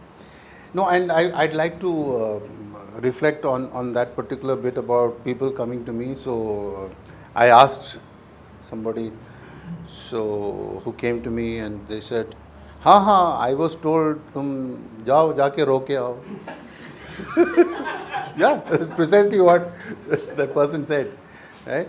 You go, you'll come back crying. So I said, okay, I'm done. You want to cry? I said, no, why should I cry? I said, I don't know, you came with this feedback. So, yes, if you want to, please cry. क्योंकि जो भी आपसे मिलके आता है वो हमको आके नहीं बोलता कि रोया करके आप बोलते हो कि वो रोके गया नहीं I agree with you. मैं इसलिए बोलता हूँ that it worries me, right? Because when people come Yeah, if there is an emotional breakdown, it does take place, right? When people go back to work, whatever you do, you can, wash your face and you can, blow your nose and all that, but you look pretty much like you cried. Right? That's a fact. Right? Now, should you cry? Why not? I don't have a problem. But therefore, I'm concerned. I'm telling you, I'm concerned. Professionally, I'm concerned that people, if you say that, if you go to this particular, and leave me aside, if you were to go and say tomorrow there are other counselors that you are using, if you were to go and say, तुम उसके पास जाओगे तो रो क्या होगे, right? What is the inspiration for a colleague of yours to go for counseling in the first place? Zero. Nobody wants to go there to cry.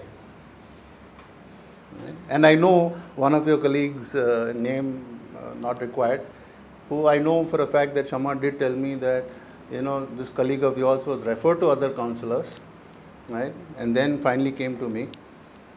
Right? Didn't shed a tear. Right? Not once. Actually, I thought, given what the colleague of yours was dealing with and has been dealing with, I thought colleague showed tremendous restraint and a great deal of courage. I've been keeping track. I'm very happy with what is going on with that colleague of yours. Now, but I think there's a problem in crying. Okay. There isn't. If you feel like crying, please cry. No, but what happens is, when you send somebody with a preconceived notion, you have to cry. You're unnecessarily putting fear and anxiety into this person because yes, you don't know are. what is going to happen, right? What does this man do that everybody ends up crying?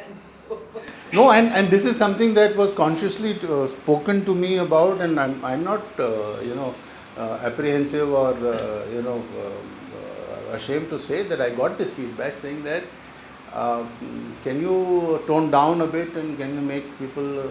I'm working on it. I have worked on it. I don't think now anybody wants to come. If you still want to come and cry, you're welcome. Right? So you have the privacy of my office. Please cry. Afterwards, I can give you coffee, tea. Right? You want to take a shower, you can take a shower. All that you can do. I don't have a problem. Right? But first ask yourself why you want to come. Number one. Number two, I also submit to you, when somebody comes to me, please brief correctly.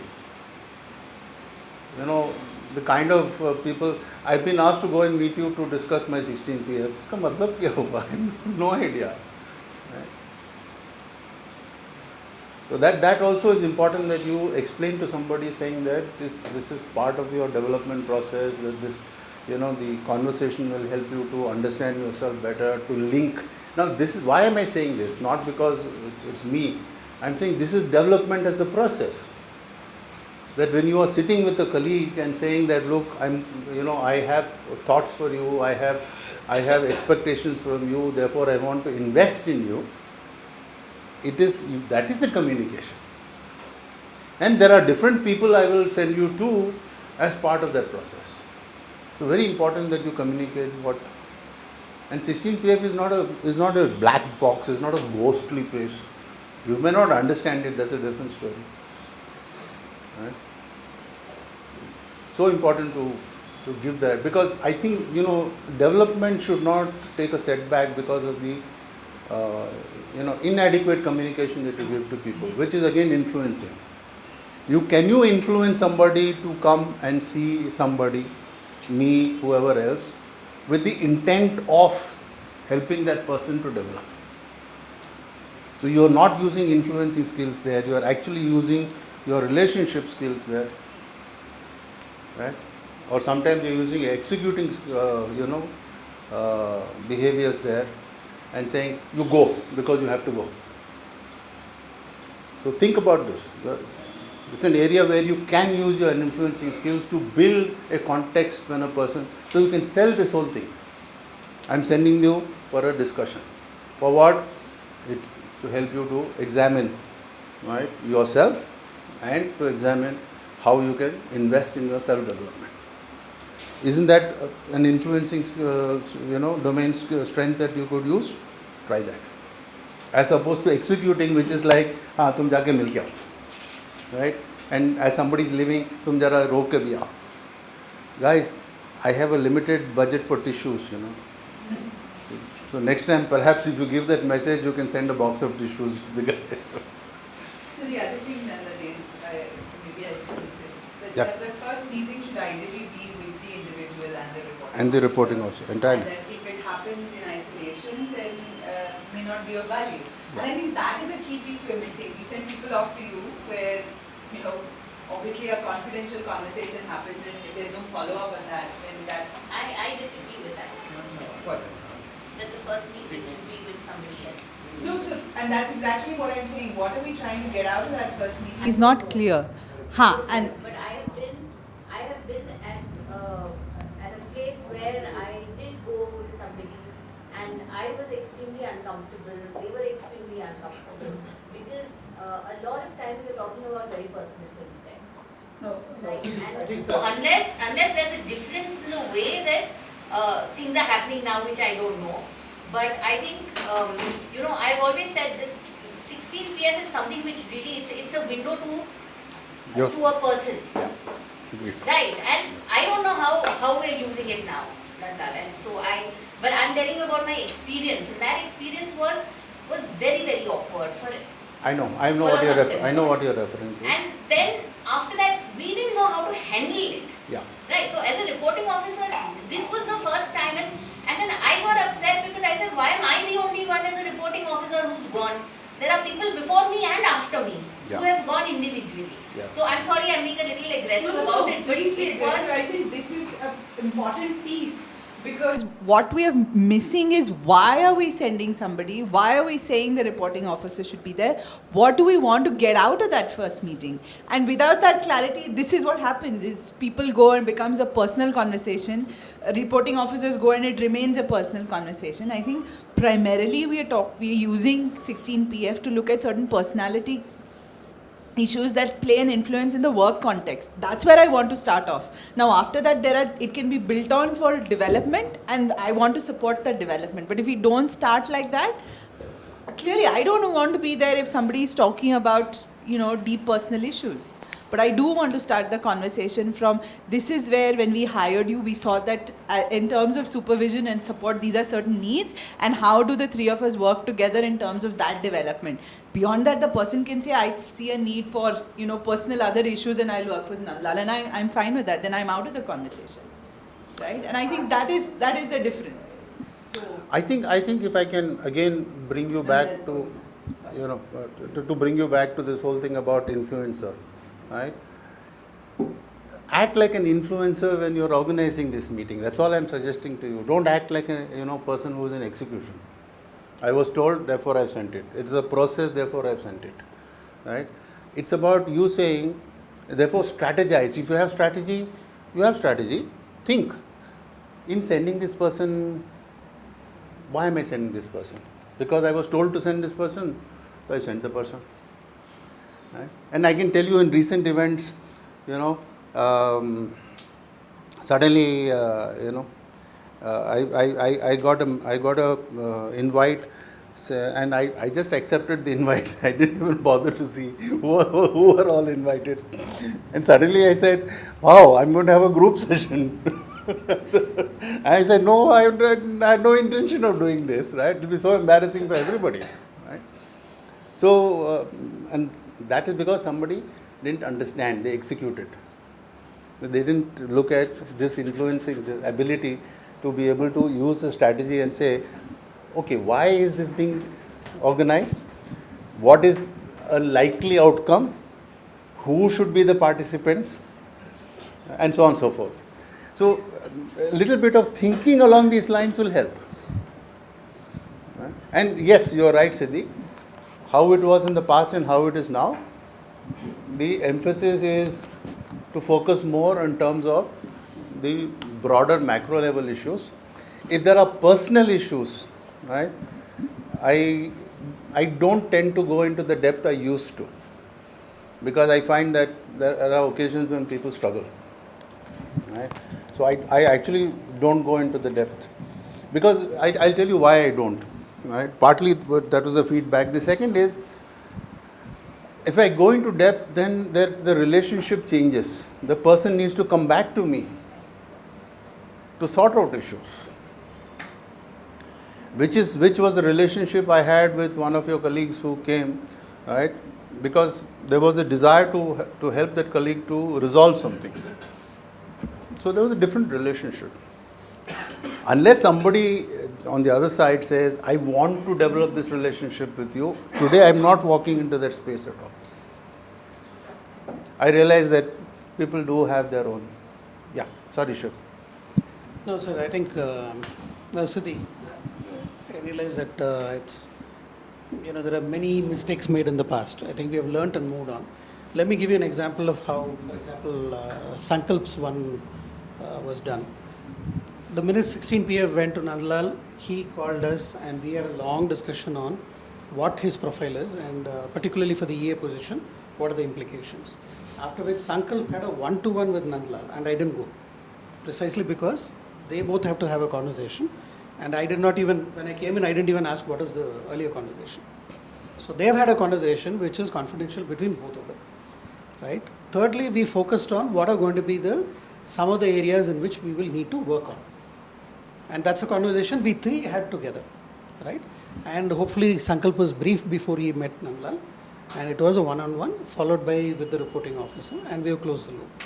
And we intend meeting at least every month to see how the progress is on those areas. So why don't we ask Sankalp, since he's here, what his experience has been? That's been the approach we have been taking. Maybe Sankalp, do you want to say anything? I think this was better actually. Because there's something I wouldn't probably want to share with Shiv, which I shared with Nandlal, because I know Nandlal, what he's expecting from me and what I want to tell him. After that, when we opened up to him, when he came back, Shiv came back, I think that was better actually. I found the format better. So that's all from the learning that we have from the past. I think three takeaways. One is that we need to be clear why are we doing it. If the purpose is unclear, then it gets into a very messy thing for everybody. For Nandlal, for HR, for the reporting officer, it gets messy for everybody. Secondly, I think confidentiality, we have to definitely keep reminding ourselves it's important for everybody's sake, right? And it's not only on Nandlal or on the HR person or the reporting officer or the person going through it. All of us need to maintain confidentiality and maturity when we are dealing with certain sensitive issues. I think that goes without saying. Thirdly, let's not treat it as one-off process. 16 PF हो गया, एक और tick मार दिया right में, and matter is over. Sankalp had one discussion, matter over. No. I would like to see a follow-up through that so that Sankalp is getting the help that he requires and is also feeling the confidence that he is able to address some of the issues which each of us, if you're playing that role, you will also have certain issues, as a person. It's not just Sankalp. So for him to help address it, there has to be a loop. I think let's keep these three things in mind. That's what the larger message I would like to give. And by the way, for Sankalp, as I mentioned to you, beyond nervous laughter, there are some people I have asked to spend some time with Sankalp in terms of providing your perspective of working with me. And I also told him that I deal very differently with different people.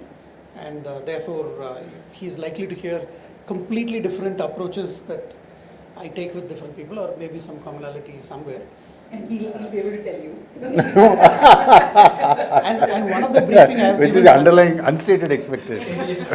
Even on this, Siddhi, one of the briefing I have given Sankalp is, I don't want to know who told you what. Right? I'm more interested in you to understand how to deal with my style of working, that's all. And I will also learn how to work with you. That's something I will have to make effort on. And in that I have divided the batch into two parts, those who have worked with me for a long time and those who I think have difficulty working with me, and therefore he should go and talk to them also. Yeah? So I think let's all pitch in and see how we can do these things better, because there's no one perfect way to do it. We have not done it well in the past, doesn't mean we can't do it better. Let's improve on these things. And that is why I'm saying again now, go back to your strengths, right? If you're low on influencing, it's largely, you're using the execution component, which is task oriented. Perhaps you can think, I'm sure you can think, but you're not, one of the biggest things about influencing is communication, right? And the strength of the communication is something we can leverage, no? Why can't we do it? Sir, in some of these system Okay. I mean, sometimes yes, one thing is about, I don't have influencing at all. So let me start with that. So Yes. I'm not claiming not to be doing something but sometimes you just think that it's there, somebody set it up. So why not do it? Sure. Right? So then you just do it because you've been asked to do it. Sure, you're coming from execution or wherever. Yeah. But then how much can you keep thinking about everything? Right? So I have stuff that I need to think about, that I need to put into motion, action, stuff like that. So then if somebody else has been responsible for creating something else, Sure. one trusts that there has been some thought that has gone into it, and that is not my field, that is not my area. So I just want to put it out there. Which is fine, Siddhi. I'm not saying that that's wrong. All I'm saying is, see, thinking is going into the strategic space, right? Execution is about putting that thought into action. It helps if somewhere there's a bridge. That if you can help somebody understand why you're doing something, that's all. It in no way compromises anything about your strengths. Be aware of the fact that when somebody is going, if there's a process, yes, perfectly correct. If you mechanically send people into a process, sometimes they may struggle because their own strengths are different from yours. No? You may accept this as a reality and say this is fine. What about them? Their strengths are different from yours. So they may have expectations that at least somebody should tell me. And if that message is you to go and cry and come, or to say, हाँ तो तुम जाओ बात करके आओ. There are guys who have told me, I said, why are you here? I was told to come. Did somebody not tell you why? No, nobody told me why. They said this is pending. This actual word used. This activity is pending. I don't know who communicated what. But I'm saying, can we please look at communication as an influencing strength and say, as in that domain, how important it becomes to help somebody to understand the why. So we can practice those. We don't have to get into a course. We don't have to get into a structured program. We can begin to practice. Even that small thing we start will be enough. Okay. Thank you. Thank you very much.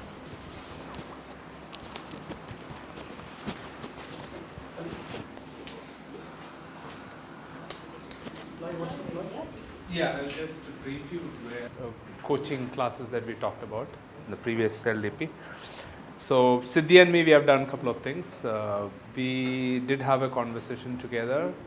We did a bit of a web search. We went out and looked into one of the institute that provides the course and see what could work for us internally.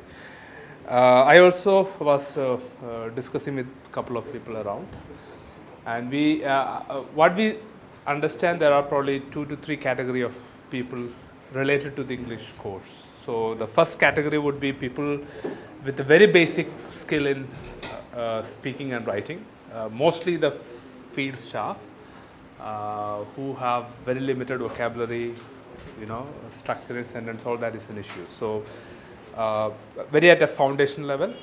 Then we have people who can communicate, who can speak, but then struggles with structuring, grammar, all that for both speaking and writing. Then we have people at a higher level, good to excellent level, who have fairly good capability in terms of their communication skills, their writings are fairly there, and they are able to also communicate. But maybe what they would require is to take to the next level when they need to communicate with certain types of clients, because we increasingly we also deal with international clients and people like that. So when you talk to somebody from the US or somebody from the UK, they have certain idioms they use, there are certain ways they speak. So if you don't understand that, then you might respond wrongly, that we have seen. So the third category will be to take them to the next level of how they can converse, communicate with clients of different higher profile. Okay, what we thought, we'll start with people at a very foundational, requiring very foundational level and probably middle level. And now what the plan we have as I said, we looked at couple of options. In terms of the action, first of all, we need to generate a list of people who will need to go through each of this course. So in which category people will belong. And when we went to this particular institute, in fact, they have a package, a test that they do. So they will help us to determine what level of input you require. So that's already there. So people who would be interested and needing to go through this, we can connect you to that institute, and they do it free. So you go through that test, and then they will tell you are at what level and what type of course you would require.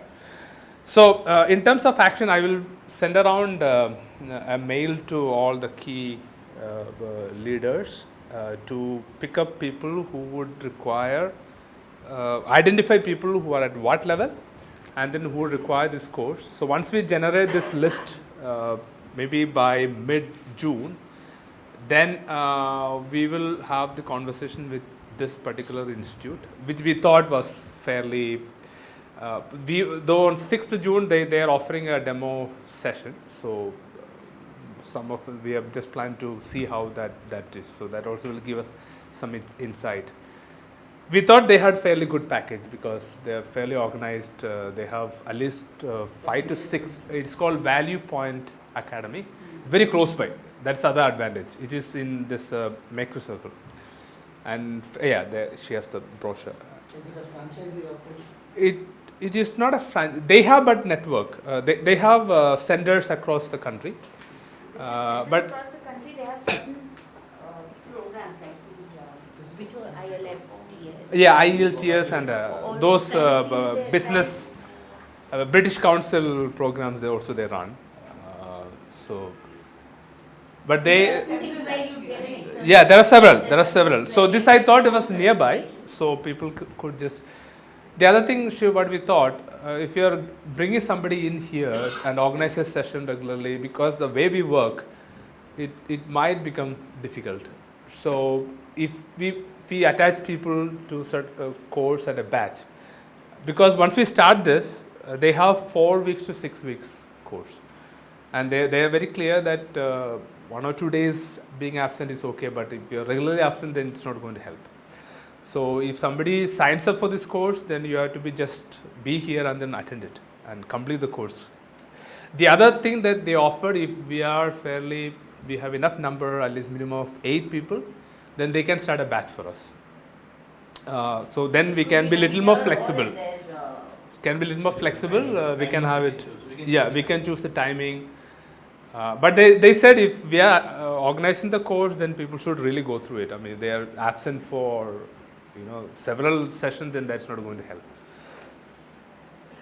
So this is one option we found. The second was the British Council English Learning Center.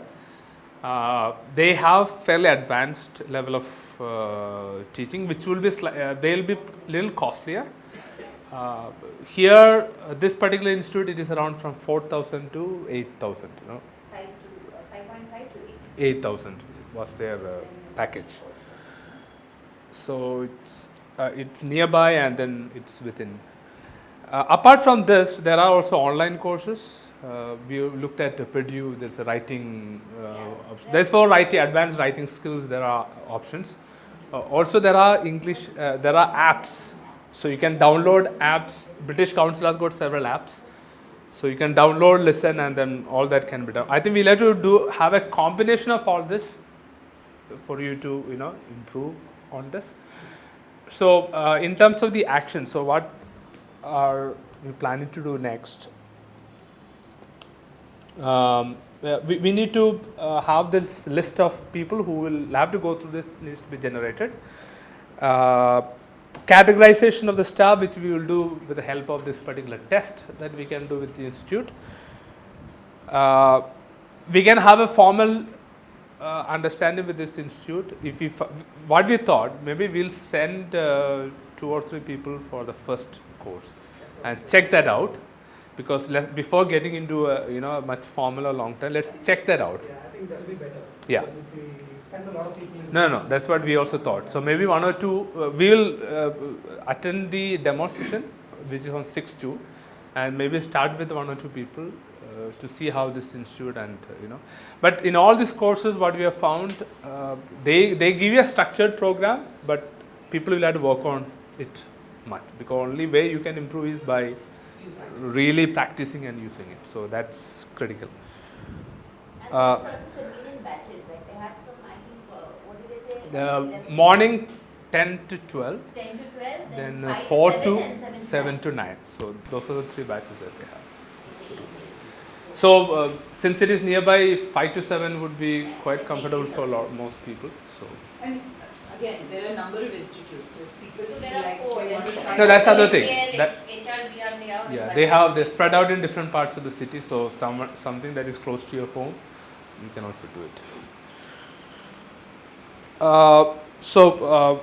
We are working on a concept note, an approach on what all things that we need to do, which I will circulate by 30th. And we need to generate a list of staff. Once you have all the key, I will send to all the leaders, and then you generate a list and then share it with us by 15th June. You want to generate the list of people? Okay. Why you have another process to do that? Because I think he's talking about across the group. Because we are not saying this. But we just need 3 or 4 people for the first batch. No, first batch, yes. First batch we can look at. Right now, see some hands up who want to try. First of all, 6th June, I want, of course, Ashok said he will do. One particular course. Yeah. The 6th June one is a particular course demo. Yeah. Pardon? You're very excited about which course?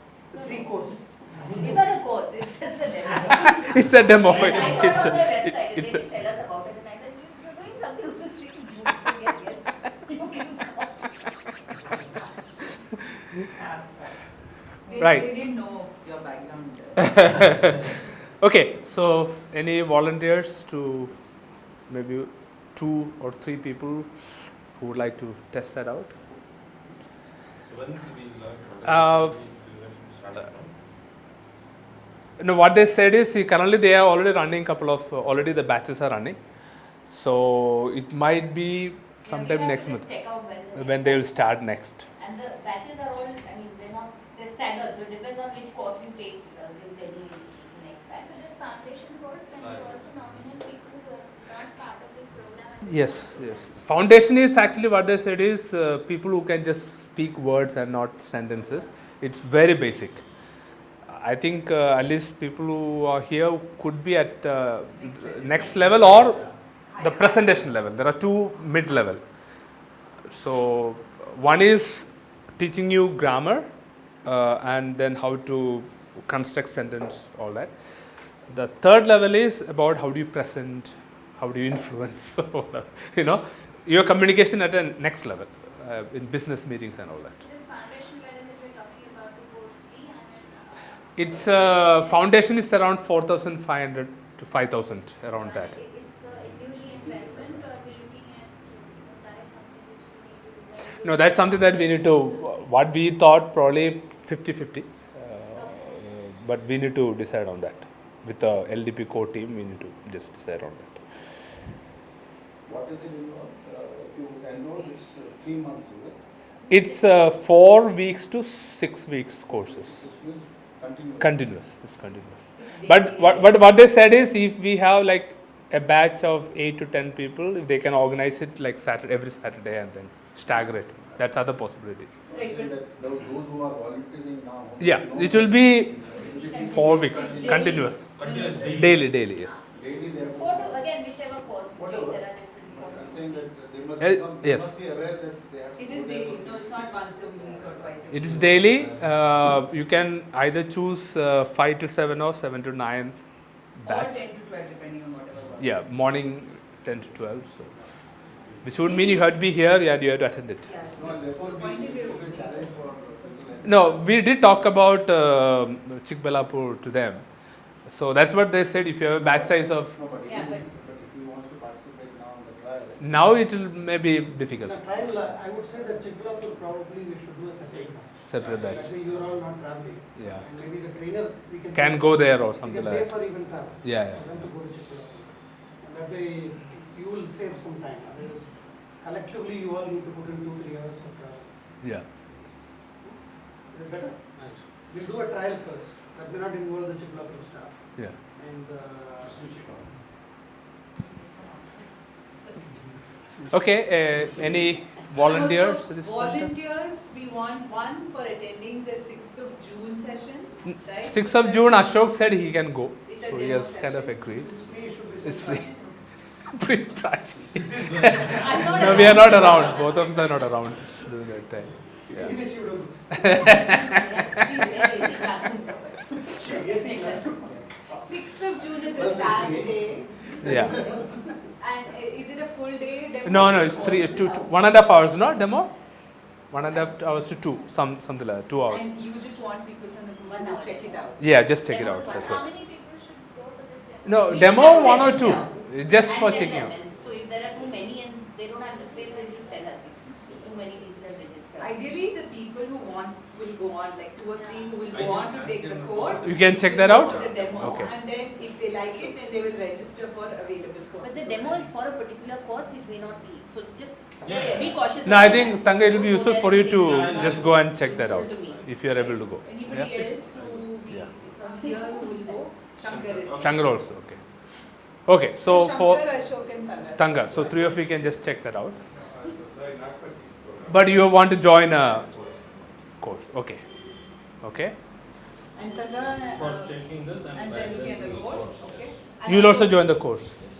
No, I'll take a call after. that course or other We'll add C. course? But that is the starting point for Tanga. And anyone else? See, I mean, we can send Nasim also. No, we can talk to them first. Yeah. That is different. See, but we want to start with the people in this room because the need came from this room. No, it can be opened up to everybody also. But if people here who have understood what we're trying to do over the last 2 weeks volunteer and take it on, it just becomes much easier than to bring in others who into the conversation. Ashok.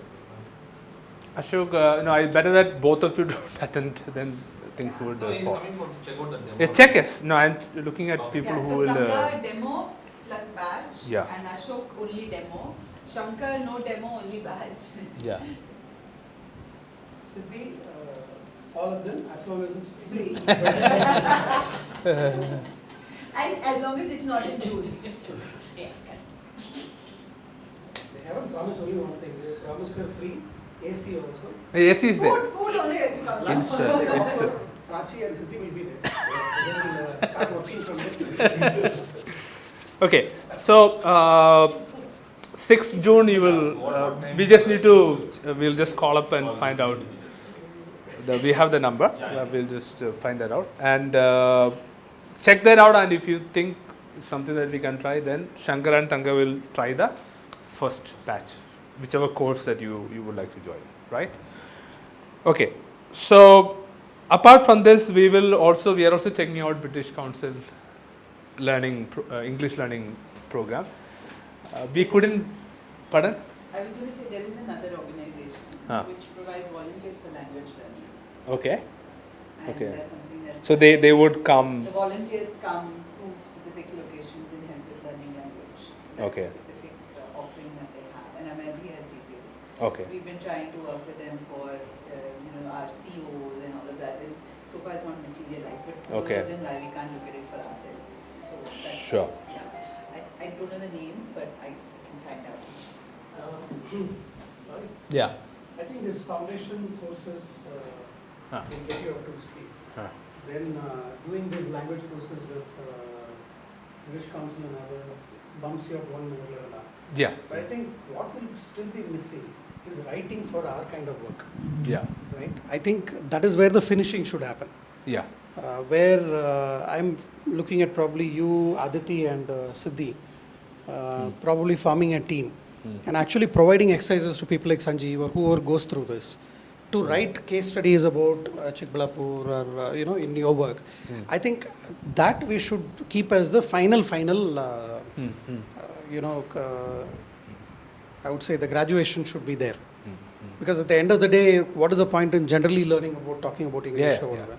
Because what I find with all the stuff that we have is that spoken English is not too much of a problem. There's a bit of hesitation, confidence for some of us, right? And that also goes away the minute the meeting in English is 1 hour and more. It goes away, right? But it is much more conceptualizing how you think. For example, some of us think in our mother tongue, right? That can be advantage but also disadvantage, because then the words come out as mother tongue translated into English, then it doesn't make sense, or it makes limited sense. So that is a very common thing. And for that I have a book called, English, or very funnily pronounced English. I'll give it to you. It's a beautiful book on common errors that Indian speakers and writers continue to do and think it is right. Okay, although I disagree that prepone is not a word. I think it should be a word by now. But other than that, so my request would be is that in our own writing we should complete it. The graduation should happen only when they are able to write, conceptualize for the kind of work we are doing. And different kinds of writing, email writing vis-a-vis writing, say, a report. Difference between reply and reply. Yeah.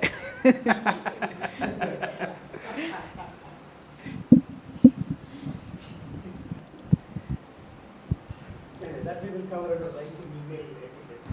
Yeah. Which they have actually. They have also a package on writing and writing skills. Writing. Will they teach Tanga other than Outlook what all? Yeah, wonderful. That was your influence. Tanga, don't move too far. I'm still on Outlook. He says it's my Outlook. One of the strengths there should be hammer in influencing. Command. Okay. Too much command के बाद वही हो जाता है.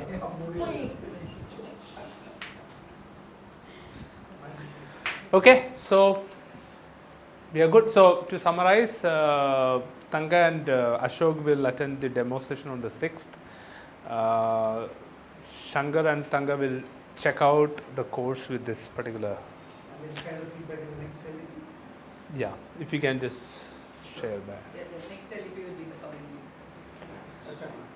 Okay, and what we will work on is an overall plan, which will include all what you said in terms of and other options. Is there some space for us to all share how people like me? I mean, my natural language is not English, but I learned it the hard way. Is there a place where we can all share some of the tips of how we pick the vocabulary? Would that be useful at some point? We can.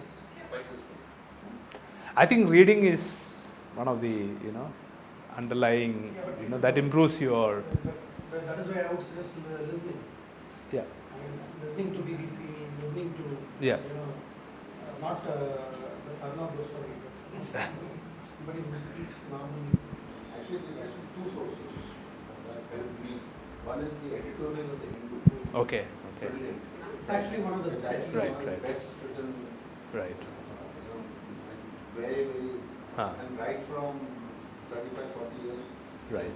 What people have always said, if you read the editorial, you will understand good English. The other is something which is missing in life today. There's a book called, a book written by a guy called Ren and Martin. The grammar, we're talking about grammar. Thick book. Ren and Martin is the foundation for good English. But people don't anymore use that. I can't They moved on. In school, I haven't heard anybody talk about it. But I studied Ren and Martin. Yeah, and I taught Ren and Martin. No, but there's also a teaching method which I learned from. I don't know what is going on nowadays. I don't know anything on grammar. Maybe my English is not that good also because of that. But in general, there is a way you practice English without even learning grammar is also another way to do it. One of the ways I did vocabulary was I used to use a very old technique, cards. Write the card and keep the things. That's what I have done. And in a day, in fact, I picked up something like 27,000 words by practicing. Every day morning I'll wake up, I will cover at least 3 boxes. And after that only I'll have my coffee because it's a fresh mind to register new words. And these are 27,000 extremely uncommon words, not regular words. So Sorry, how did you do that? You write the word in front and you write the meaning in the back. Right. So initially you have to flip and learn it. So every day in the morning you flip it and see what the meaning I have around 300 cards. I mean, it depends how much is your memory. Right. Some people just do 10 or 20 or 30. So as you keep doing it, what you should aim for is that if you pick a pack of 10 cards, you should be able to guess all 10. Oh, okay. Like in the case of readers' digest, they used to have. No? Yeah. Right. Yes. I do that also. Yeah. But I use cards. Right. Card is fun because it's also competitive. I used to look at how many days I can do a score of 100 without not getting one word out. So every time you see a word, I will guess what is the meaning. Can I just share? There's one website called vocabulary.com. Yeah. Okay, it's very nice. It's one of those which doesn't have all these pop-up things, and it's free. And, the thing is that the beauty about it is that it actually traces over time. How many words you're learning. It has these things where you can click on that button and hear how it's pronounced. So there are things on pronunciation. It gives meaning. It gives context. And every time you start with a quiz. And then what it does is the words you get wrong, it'll keep, whenever you're doing quizzes, it'll keep putting it in between. And sometimes it gives a word and you've got to guess the meaning. There's an option. Sometimes it gives a meaning and you've got to guess the word. Sometimes it gives a word within a context and you've got to understand it. So there are very different ways of doing it. So it's not monotonous and it actually tracks. So, for somebody like Raghu, it will give you a graph of how you're progressing across time. And then you get certain scores and certain levels when you do 10 words without making a mistake, and then you've done the last 30 words without making a mistake and things like that. So it's really a beautiful site, and it's up to you to just start and work on it.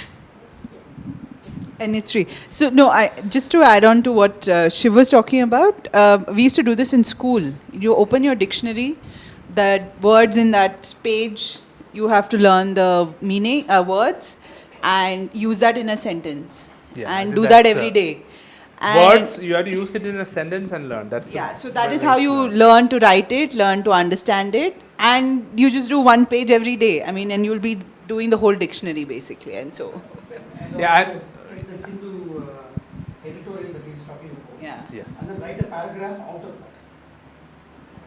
And also identify all the words there which you don't know or not sure. Like a word like factotum comes. What the hell does it mean? Right? Then you may want to go back to the dictionary, check that out, and apply it in a sentence. And also try to sum it, because the Hindu one is quite tough. Actually, if you first time when you read it, you have to read it very slowly, because the meanings will not come out very clearly. So once you practice it, the real skill is to start writing only one paragraph out of the whole. That's implicit rating and other things. Yeah. And I'm more looking at people getting into that level. Yeah. The Hindu editorial, I found it very nice if you want to do evaluative writing. Slowly I am reading that and developing my skills of how you write evaluative writing. And even this guy, Rajdeep Shardeshai, he used to come with an editor's take. I think most of our evaluative writing we can pick up there. I found it very useful actually, the editorials especially. Also, because Angela is going through a course on journalism in King's College, she can also share some of those tips which are quite interesting way how journalists look at writing and how we look at writing.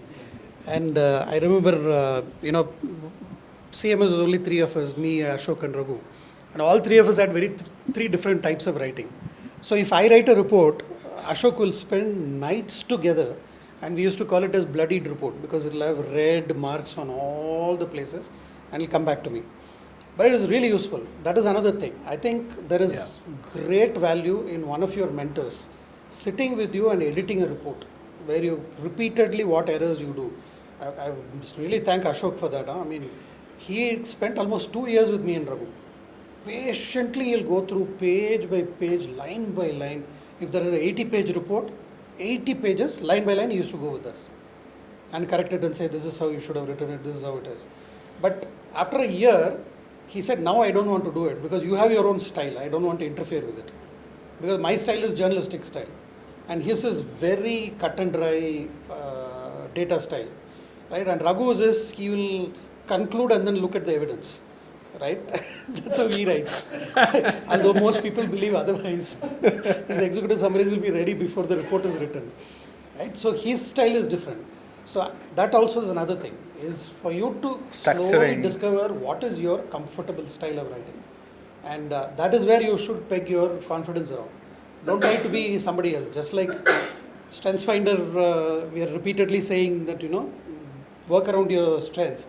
Here also we should reach a stage where you discover, Harish writes like this is my style. You should feel proud about that style. Yeah, as long as it's correct English, communicates what it is, that is the best way to do it. And the other thing, I think as a practice in our office, I think we should speak just in English, if that's possible. Sorry, what is? Speak English. Oh. No, it's fine. Because that's what I was telling to our the Walmart team, to just speak in English in the office. So. Pardon? He doesn't understand.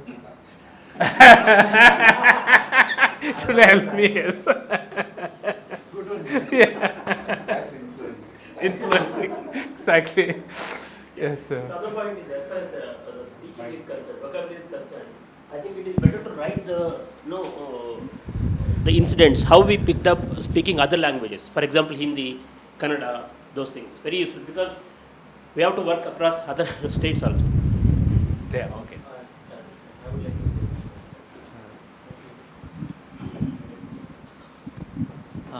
when I joined Swasti and Chikballapura, actually I was very scared, because actually there is the Telugu place in Chikballapur.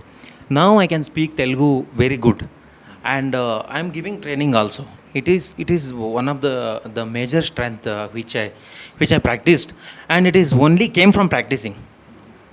That I was thinking when Shama Madam was visited the many times visited, one time to PHC, the Manchenalli actually. That time Shama Madam was told us that actually unless and until you didn't start speaking English, it is very difficult to learn. Actually then we started, and in social protection project and many projects, whenever visitors we get in Chikballapura, I started speaking in English and writing. And one app I have, actually, Loy sir told one app, dictionary, Kannada to English dictionary and English to Kannada. Actually, that is I'm using every day. Whenever I the see and heard the new word, I'm practicing. And not only the practicing, it meant that not only reading, actually daily, it is not right and wrong. Actually, we need to initiate to speaking. It is the good way to learn the language. Actually, that is my perception. Language, right? English or Telugu or Yeah. Okay. Yeah, sir. That's translated And something into English also. yes, sir. And I written the reports and case studies. I sent Vasundhara also. Sometimes Vasundhara has sent back to me for improvement and put a comments. It is more helpful me to improve the report, the case studies and all. And I written an annual report also, last phase 1.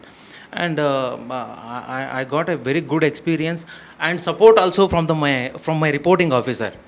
It is also very good to learn the language, and the giving feedback after the report writing. It is also the one of the major thing which will improve our the writing skills also. Thank you.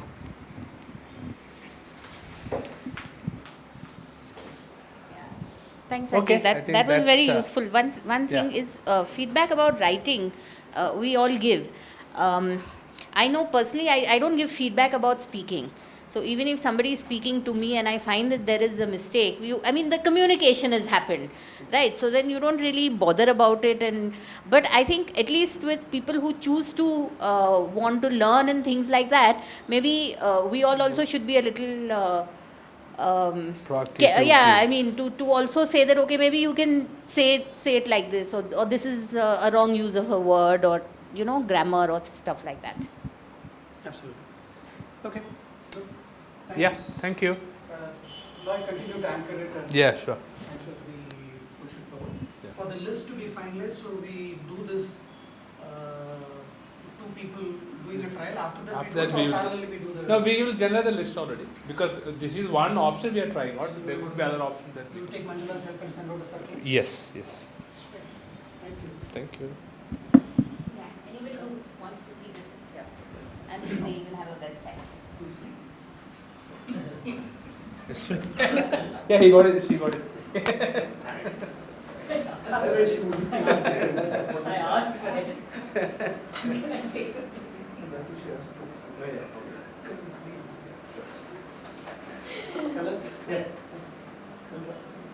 Case study. Yeah, actually, see, we have given homework, case studies.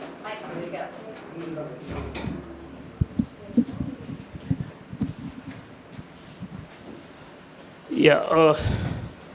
So as far as the case studies, for this the meeting is concerned, I think there is not much good response from the team members. As on yesterday, I think we got 4, and today we got another 3. The 7 case studies are there. Because out of 28 or 29 members, because the deadline was on 21st, because then Siddhi got some time to go through those, and then we would have something to present here. Can we have the names of people who have not given a single case? Not on others, not on self.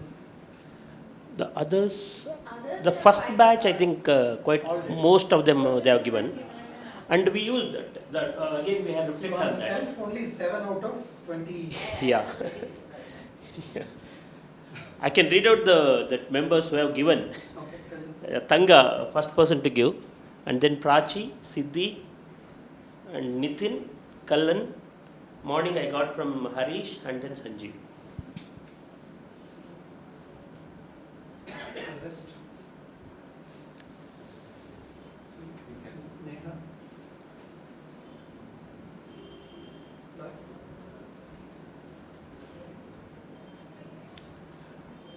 If we treat this as a meeting where we come and go, it won't help. Yeah. Prepared, so we share.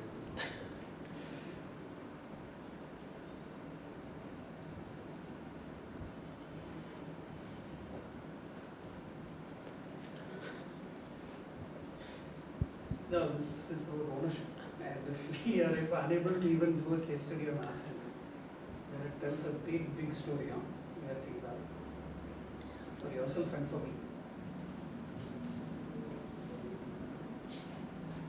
Okay, and so you want to share? Do people want to share their own case studies quickly? Let's say 2 minutes.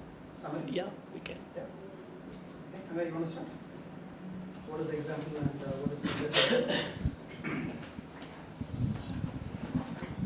I had taken a construct on how we organize the 20th anniversary for CMS. The last minute, what was the trouble we all went through. It was an event like we were organizing a 20th anniversary. Venue was fixed, but there was we had also shared the experience saying that be cautious, something may go wrong.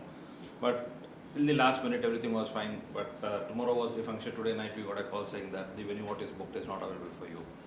Then we were supposed to go to the place. We tried very hard, but it was like night, 11 o'clock. Then we were thinking like what to do next. Then immediately, like when Shama called me around 8:30 itself, I had a plan saying that okay, if it goes wrong, what is the next alternate? We had checked 1 or 2 places, but only 1 place was available. We left them a message saying that tomorrow we may need. Then we got it. Then we ensured like in the night, 11:30 itself, everything else, the place is organized, whatever we were supposed to set up there, we'll do it here with all the team. So, and ensure that function will go without any glitches or any problem, how it was been scheduled. That I thought like, I took the ownership, I think everything will go well without any issues, it should happen. So I made it. That was the thing I thought, okay, I took the ownership completely. Great, thanks. Yeah, I made a case. I really did not find something so credible to present that I took ownership. I've been there, I do work, but I don't know, as an example, as a case study, to say that I completely took ownership as, single-handedly, I couldn't find one. So there are two things actually. One where you have taken the ownership, the other one where you feel you have not done that. The same was not seen.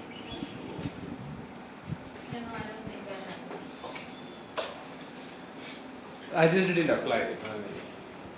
I not spend the time. Pardon? Any reason?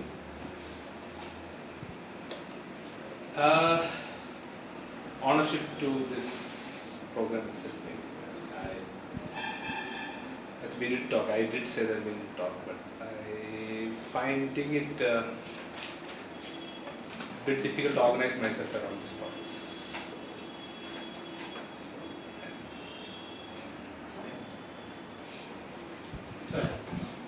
I made a case study. The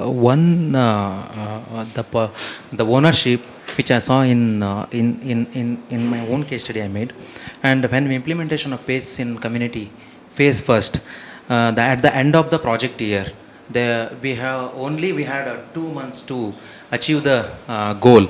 That I was there was very work pressure and need to deliver the as per the organization standard and the funding agency. That time I was taken responsibility to complete the program with a team. That is the behavior that I observed. And the same time our reporting officer Shanli supported us and pushed us very positively and given energy to move further to achieve the goal. Then with great enthusiasm with the team we completed the project. And the outcome of the behavior, we were covered half of the targets per over a period of 2 months span. That is the outcome. And the moment each team member has, sir. Each team member has put a effort and joined their hands to me to achieve the targets, and that is very crucial moment, and we achieved it. And the quality wise also we are not compromised, but the whatever in our capacity in our hand, and at our end we put a lot of efforts and get it success. And that is the thing. And that time during the project period I learned very well and execute nicely, and involved all the team members in the process, in the whole process, with the support of Shamli. Thank you.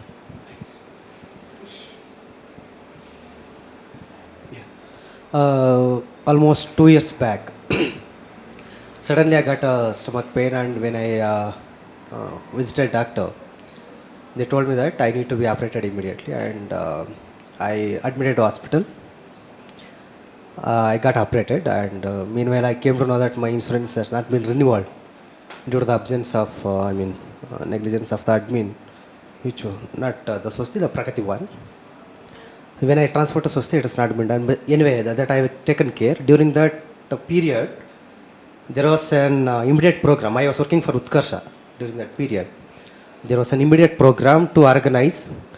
So even though I need to be in the rest, I came back to office after almost 5 days, immediately after the surgery, and I took the responsibilities, and I have completed the task which is supposed to be delivered in all the 3 states. It has to be done, and I was part of Bangalore urban district. So that's the one incident, and apart from that, the largely as a staff of Pragati, it's actually in the transition period. Shekhar was actually moved to other programs, and he was unable to give the more time. It has not been told me or Rajendra or anybody else to take over that role. But since I am observing this, I actually voluntarily took the role of what has to be done through Swasti for an organization SMS. So it's largely it is not a one incident. I can't quote one incident, but it is overall. So still I am doing it. It has not been given what I need to be done. I need to be asked to do something. This is your role, and you have to do this thing. But I observed this, and I actually took that role, and I am continuing doing this. So yeah, this is the one. Have you written this in? Sorry? Have you written this in send? This is I have not written. The first one I have written, and the second one. The second one is a significant one. I think that is very important. And I know you came into it, so.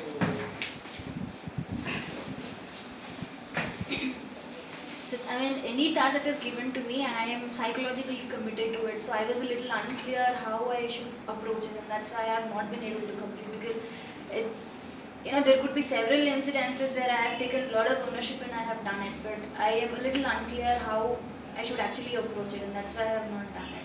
I have been thinking about it. Did you reach out to anybody? Did you reach out to anybody to get clarity, either to me or Kalan or Raghu or to Siddhi? No, I mean, I was just discussing with Kalan about it, and that's where. This is one of the areas you identified for yourself long back, that you should reach out for help if it is not clear, right? Yes, I mean, I did speak to Nitin a couple of times. I also spoke to Kalan. I was a little unclear how I should actually put it. So that's why I not submitted it. Are you still unclear? No, I'm not yet. Now I definitely do have a clarity, so I will send it out to Kalan. Okay. Okay, Natsimurthy? Yeah. Oh, okay. Actually, I wrote 3 or 4 case studies with the format. But once I completed and again I reflected, it was not giving clearly. Then, because since last 4-5 days I am working on this, then I thought, is it a better way to go with the format, or as a process of case study we have to reflect ourselves, on myself. Then I thought, yesterday night I decided it is better to reflect. So that's where it helps me to come out with. So then, today morning I completed it. It clearly says, since the date of joining in 2003 December till now, the recent Avhan assignment, in all the assignments, wherever the tasks are there, that ownership is very clearly visible. I have done it through different, in the process of the assignments. It's very clear. So that's what I have written. And that there the ownership is very clearly visible. But when it comes to the organizational activity, say for example, I can quote 2 incidents, LDP1 and LDP2. There, I cannot say the same thing. The ownership is really very low. So this really process, last 4-5 days, it's really helped me to reflect on these things. So I can say wherever the tasks are there, the ownership is there. And when it comes to the organization part, then, so I cannot say that. So that's what I've written in the case study also. To tally with my observation also. But also, post that reflection also, Kalan, I think it will be good for us to chat further. Why is that? What is the barrier for you to take the organizational responsibility vis-a-vis the task? Because what I have seen with task is that it's a tremendous responsibility. With both of you have noticed that. If there is a task, one can, not with reasonable, but definitely be sure it will be done. Right?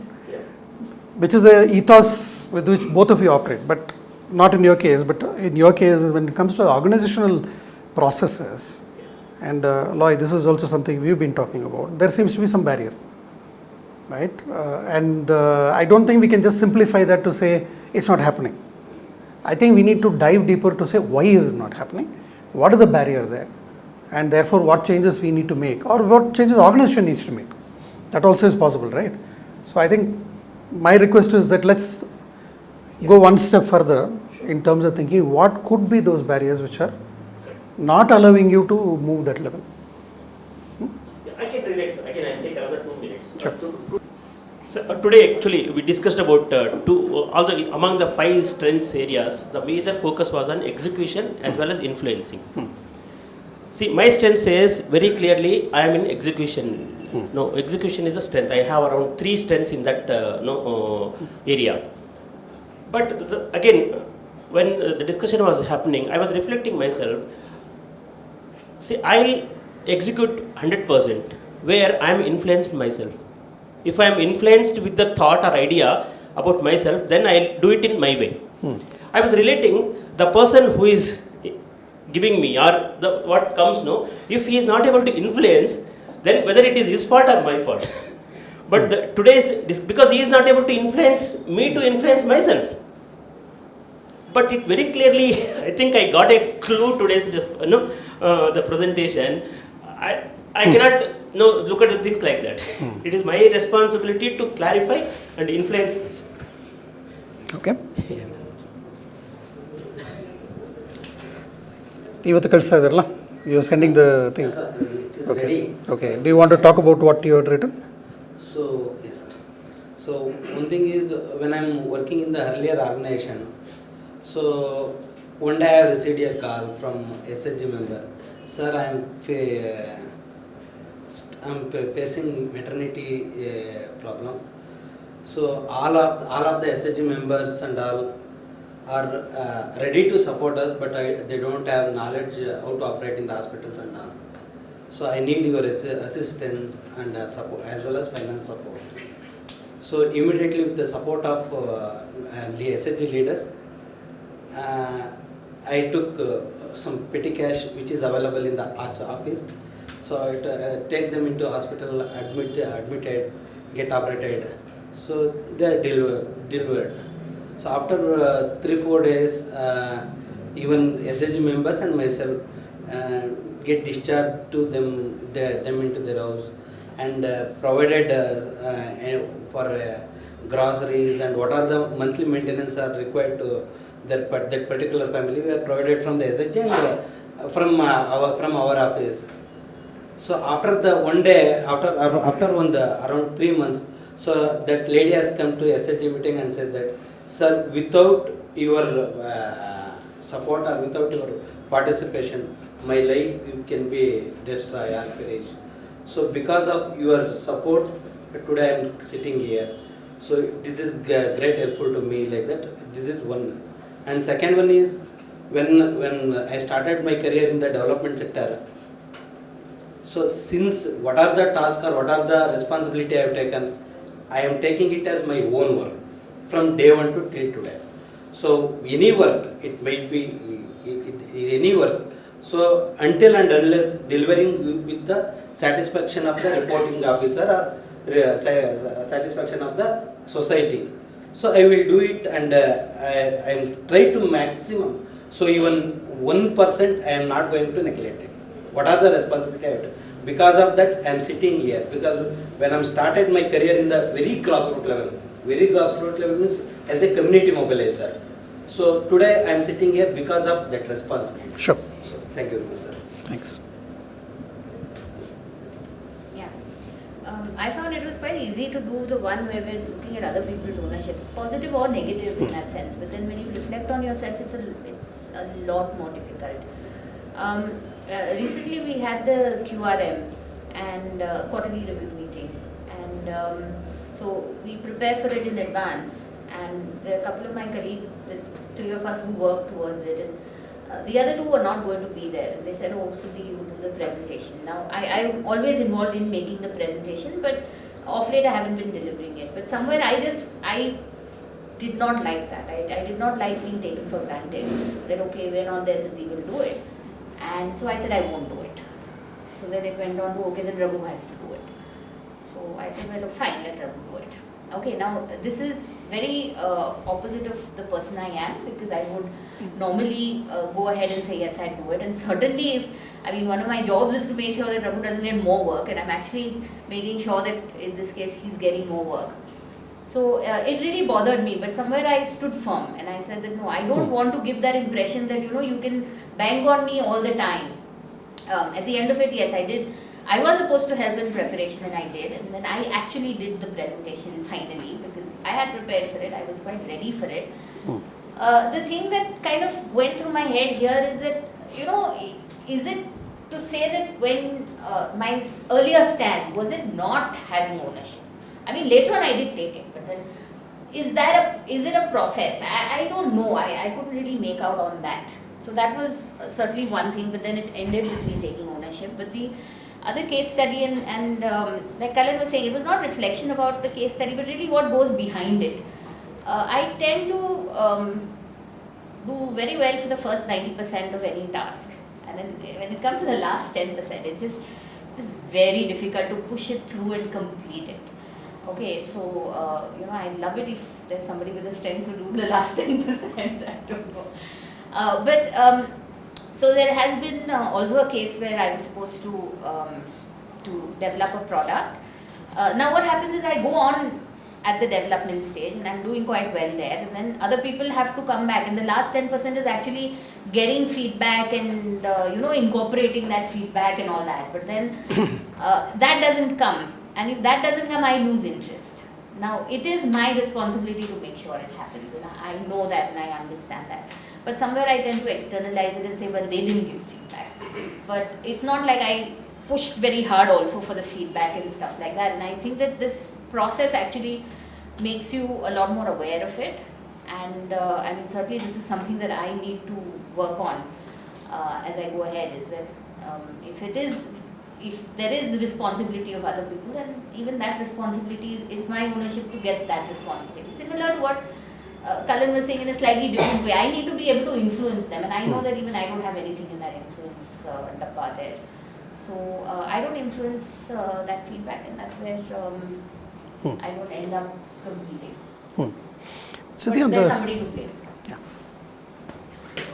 Actually, sir, because see, the discussion what we are having here, no, I think I used to relate to the first discussion, the first assignment when we gave to the team members. So there, the homework was to identify the ownership among others, 2 incidents. I think there also somehow we could not able to identify the right, the good ones, ownerships. So, and here also, see, again, I'll take example of Thanga. What example he has given, I think he has done much more than that. I can see, for example, in his own the unit, how he brought down the cost, the traveling, those things. I think that was the biggest ownership he has taken. So, do we need to have one session on identifying our own strengths? Yeah, no, maybe those examples are not coming to mind, and it's also interesting what Siddhi is saying. No? I mean, here is a case where there was a conflict between, taking ownership for a task vis-a-vis also sending out a message on don't take me for granted. I only see it as that conflict, Siddhi. I mean, not really a conflict. I think you had an opportunity to probably put your foot down in a fairly clear circumstance where you are being taken for granted. And I think the other side of it is also, because I know what you're talking about, is also it was not so much only taking for granted, but the way it was dumped. I think that is what was bothering you, and therefore I wouldn't confuse that with ownership, seriously, because if there is a requirement to do a presentation, would you shirk it or would you not offer yourself to do it? I think that is what I would consider ownership. So, in the end of the day, the fact that it ate into you is also the type of ownership only. You don't want Raghu to do it. You know it is the same as one. You don't want to let him down. So that is certainly there. Anybody else wants to say anything on the ownership bit? No? Mike, please. I don't want to say anything regarding what we've just discussed right now. So if there's somebody else who needs to say something, then I will give them the space. Otherwise, I do have one more thing to say about the larger ownership session. We'll come to that. We'll come to that in a minute. Okay. Yeah. I would like to share this happened before 4 years. Yeah, before 4 years, and I was working on the Chetana project when there was a manager, Pavanamurthy, and the Gauri Bidnur, the nearby taluka councillor, has said that actually Swasti people are giving wrong message in the community. Actually, one pregnant woman gone to the ICTC and asked help for councillor. Councillor has ignored, and you are 6 months. Who told you to get pregnant? That councillor has told that woman. And woman came to me and said that actually it is a crime. Actually, it is a 6 months running. It is not like that. Actually, I will talk to councillor. Then councillor get angry, and on that day I was not in the monthly meeting of DAPCO. He said that Swasti people are giving wrong messages, and what he has did. Then finally, our M&D officer came to me and said, Sanjay, this is saying like that on you. Suddenly, I discussed with the Pavanamurthy, and we called one meeting. actually it happened, a decision happened, and in the DAPCO itself, DAPCO meeting, in larger the meeting. Then actually I'm very confident about that, and we took a firm decision and called all the organization people and DAPCO supervisor and all the team members. Actually that lady we supported very much to get the operated, the get cesarean and all those things. And then he apologized. He came forward and he apologized, and 6 months actually I am not to, actually it is our counselor responsibility to suggest good things, but he has took a wrong decision, and the DAPCO supervisor came forward and asked Swasti the apology. That is the one ownership that I took. And we sort out it in a very assertive manner. Thank you. Thank you. Sai, you want to say something? Okay. So on the ownership session, just to rewind a little bit, we started off with a presentation by Siddhi and Raghu on the framework. At least for many of us who've been around for 10-15 years in this organization, this is a very, very, very critical element of our organization, that if people don't have ownership for this organization, then it's going to be very, very difficult for them to be inside. Yes, you can have a task level thing, then you're an employee delivering certain things, that is okay.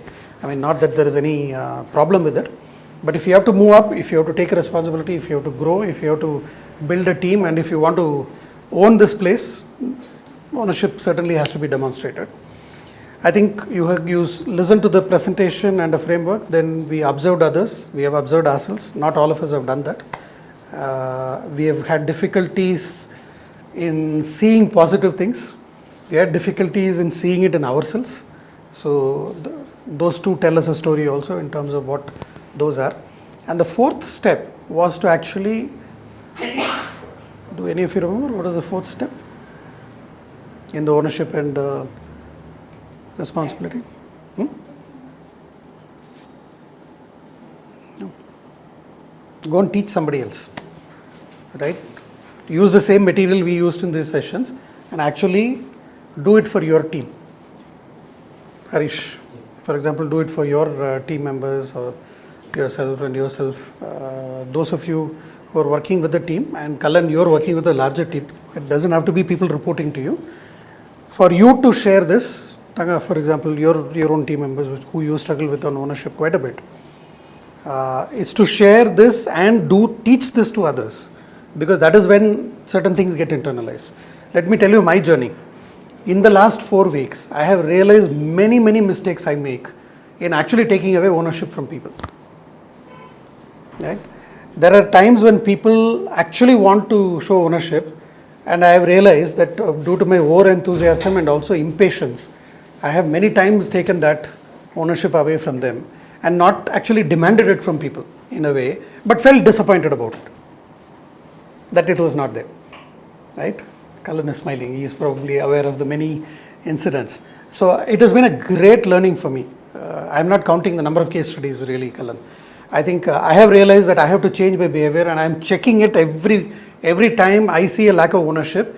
I have started these days analyzing what is the barrier for that person to show ownership, and what is the behavior change I need to make so that I can instill that sense of urgency or ownership in the other person. And I have more and more refused to take things out of somebody's hand and do it. And second thing, Nandlal, this is a major learning for me. I have been uncomfortable about silence. Right? I will ask somebody a difficult question, and if the person is quiet, I will provide all the potential possible answers, and the person will nicely escape out of it using one of the potential answers I provide. So I have learned to slow myself down and understand that silence, and uncomfortable silence, I was sharing with Kalan, uncomfortable silence is not something I'm going to be uncomfortable about. It's not my responsibility to be actually uncomfortable in that scenario, right? So I have made a lot of changes in myself, and I hope you see it as we move along. And those are done with positivity, not to put somebody in the dock to say that you are not showing ownership, therefore I've changed my behavior. I am realizing that a lot of things in me have also led to a culture of ठीक है शिव कर लेगा, or otherwise also people bring it up to a stage and say let's leave it to him, he will decide it. I think that probably I was not intentionally sending that signal, but it was happening. So it's been a great lesson for me for the last 3 weeks. So my request to you is that each one of you, whether you did the case study or not, I would like you to take this to your teams and do this session with them. And I would like to hear in the next LDP session how many of you have actually started it off. And as you can imagine, I'm assuming you're going to do it in 4 weeks, 4 fortnights like we have done here. So that means you may be only able to start the first fortnight, but that's fine. But I would like to spend 10 minutes next time looking at how is it going for you. Like Loy probably will be doing it with his LSI team, and Tanga, you will be doing it with your team. And Neha probably with your colleagues who you work with. I don't know. I'm not sure.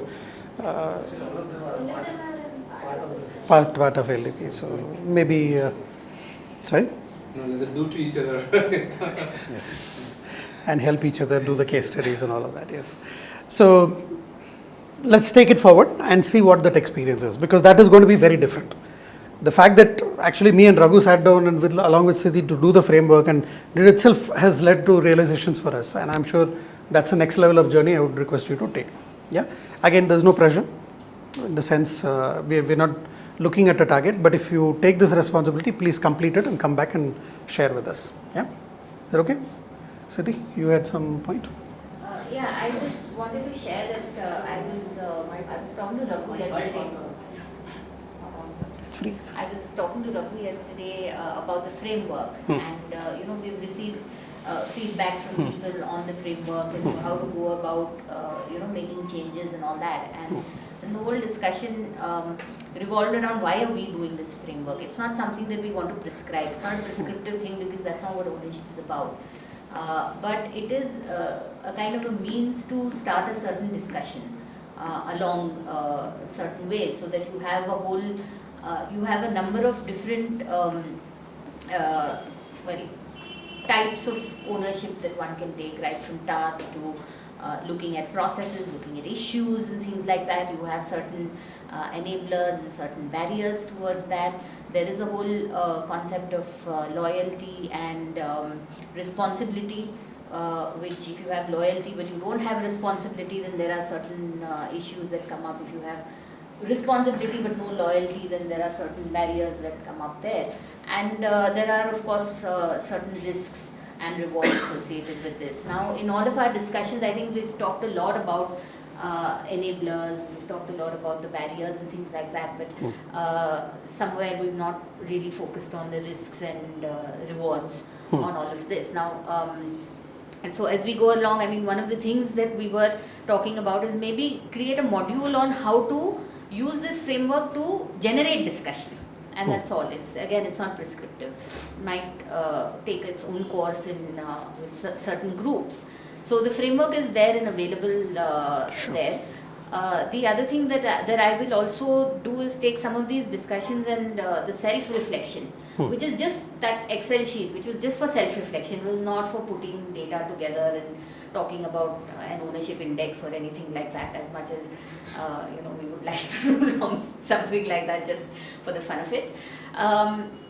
So maybe also bring that in, and when all of you are also talking with your teams, whoever does this, it will also be good to come back to the loop and just say that okay, maybe there are certain things that we can look at or discuss some new ideas that might come up and all in all of this. Sure. I think on that line, can I request something specific from you? Complete the framework. I know some comments you are not sure whether to incorporate, not incorporate. I think that's a call you and Raghu take. Complete the framework. Can you make it into a pack and make it available for everybody? So that when they are doing it for their teams, all the forms, all the framework, everything is ready for them. In a week or so? Yes. Because they'll need to start off. So in a week if you can do. Manjula, my request to you is we started out this session with X number of people, right? If you can show me from that how many of them attended the first, second, third, fourth, and also how many completed case studies of the first lot, the second lot, and how many of them actually taught others.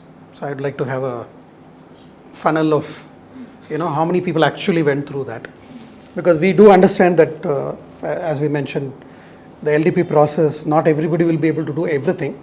But if there is a consistently, somebody is unable to, other than come here and sit through the 4 hours thinking that if I don't attend, whether Nitin will say something, Raghu will say something, therefore I'm coming here, then that's a trend for the CEOs to also look at and decide for themselves or have a chat, frankly, in terms of where they want to take it.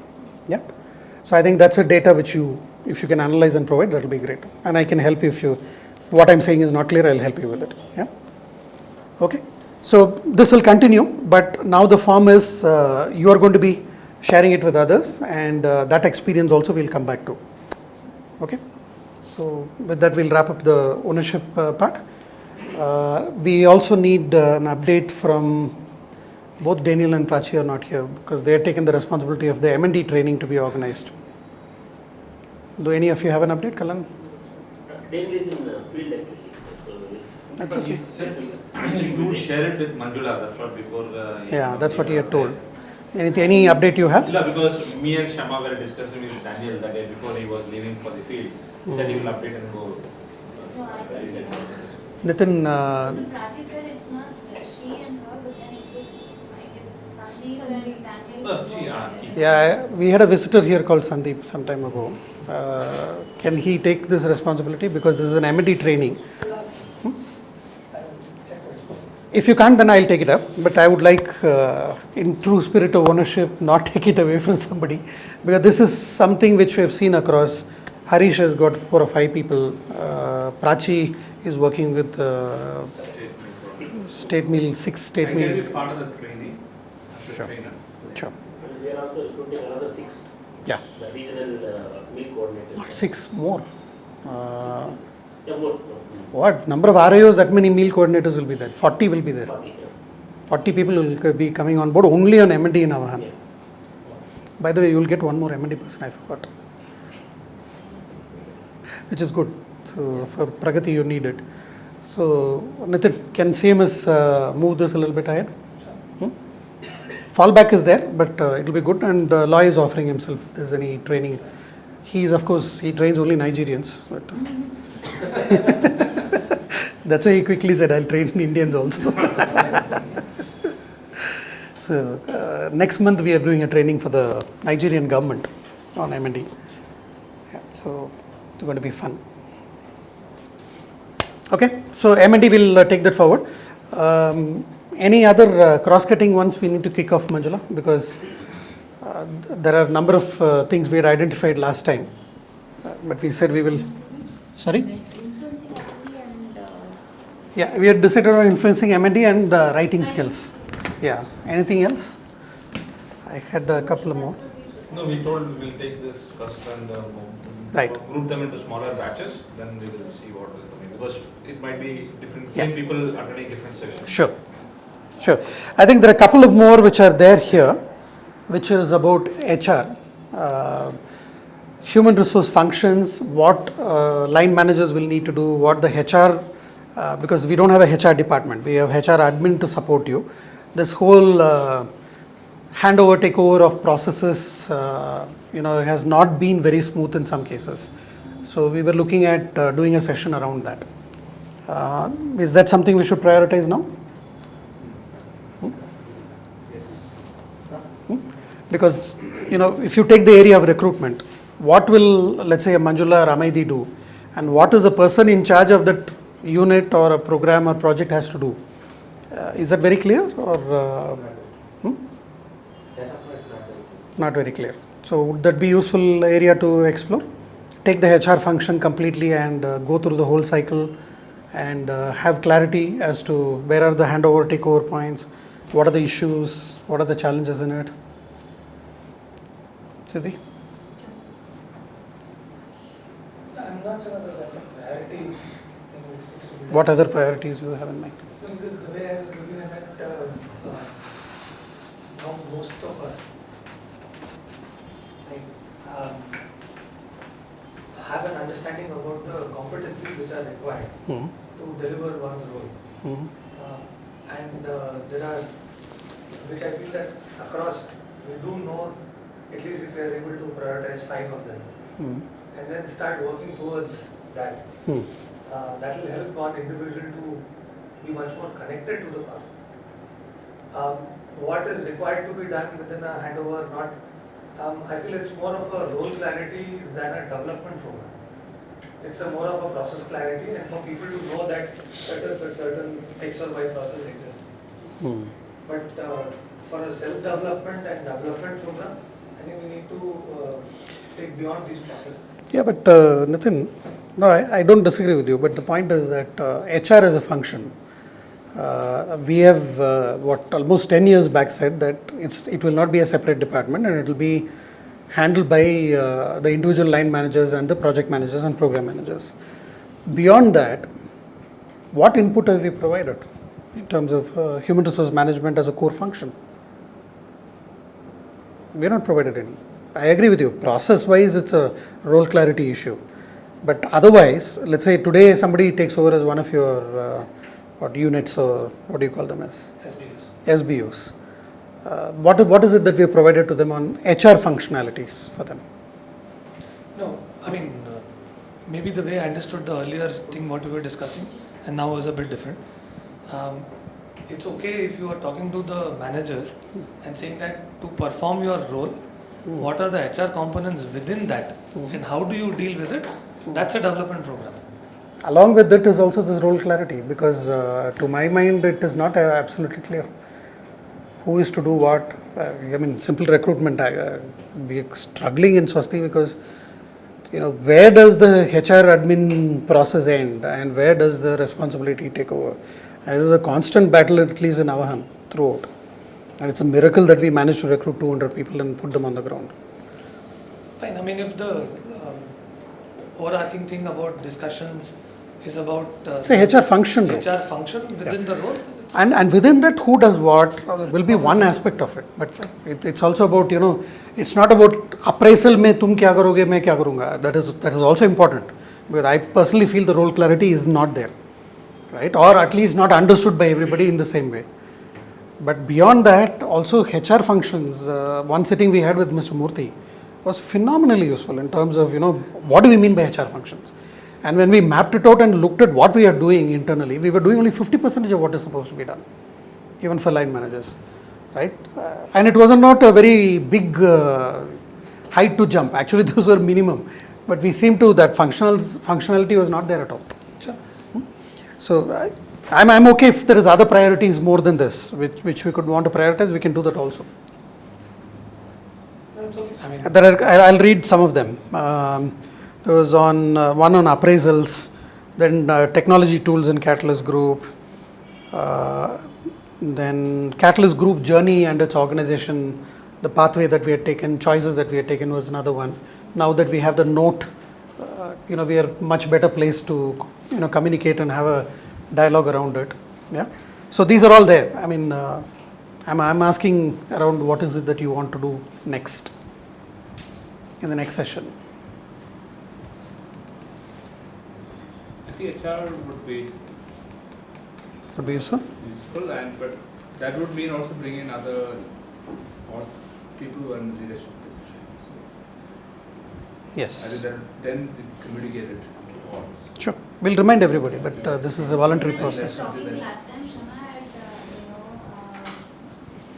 asked that we need to do a session on role change basically.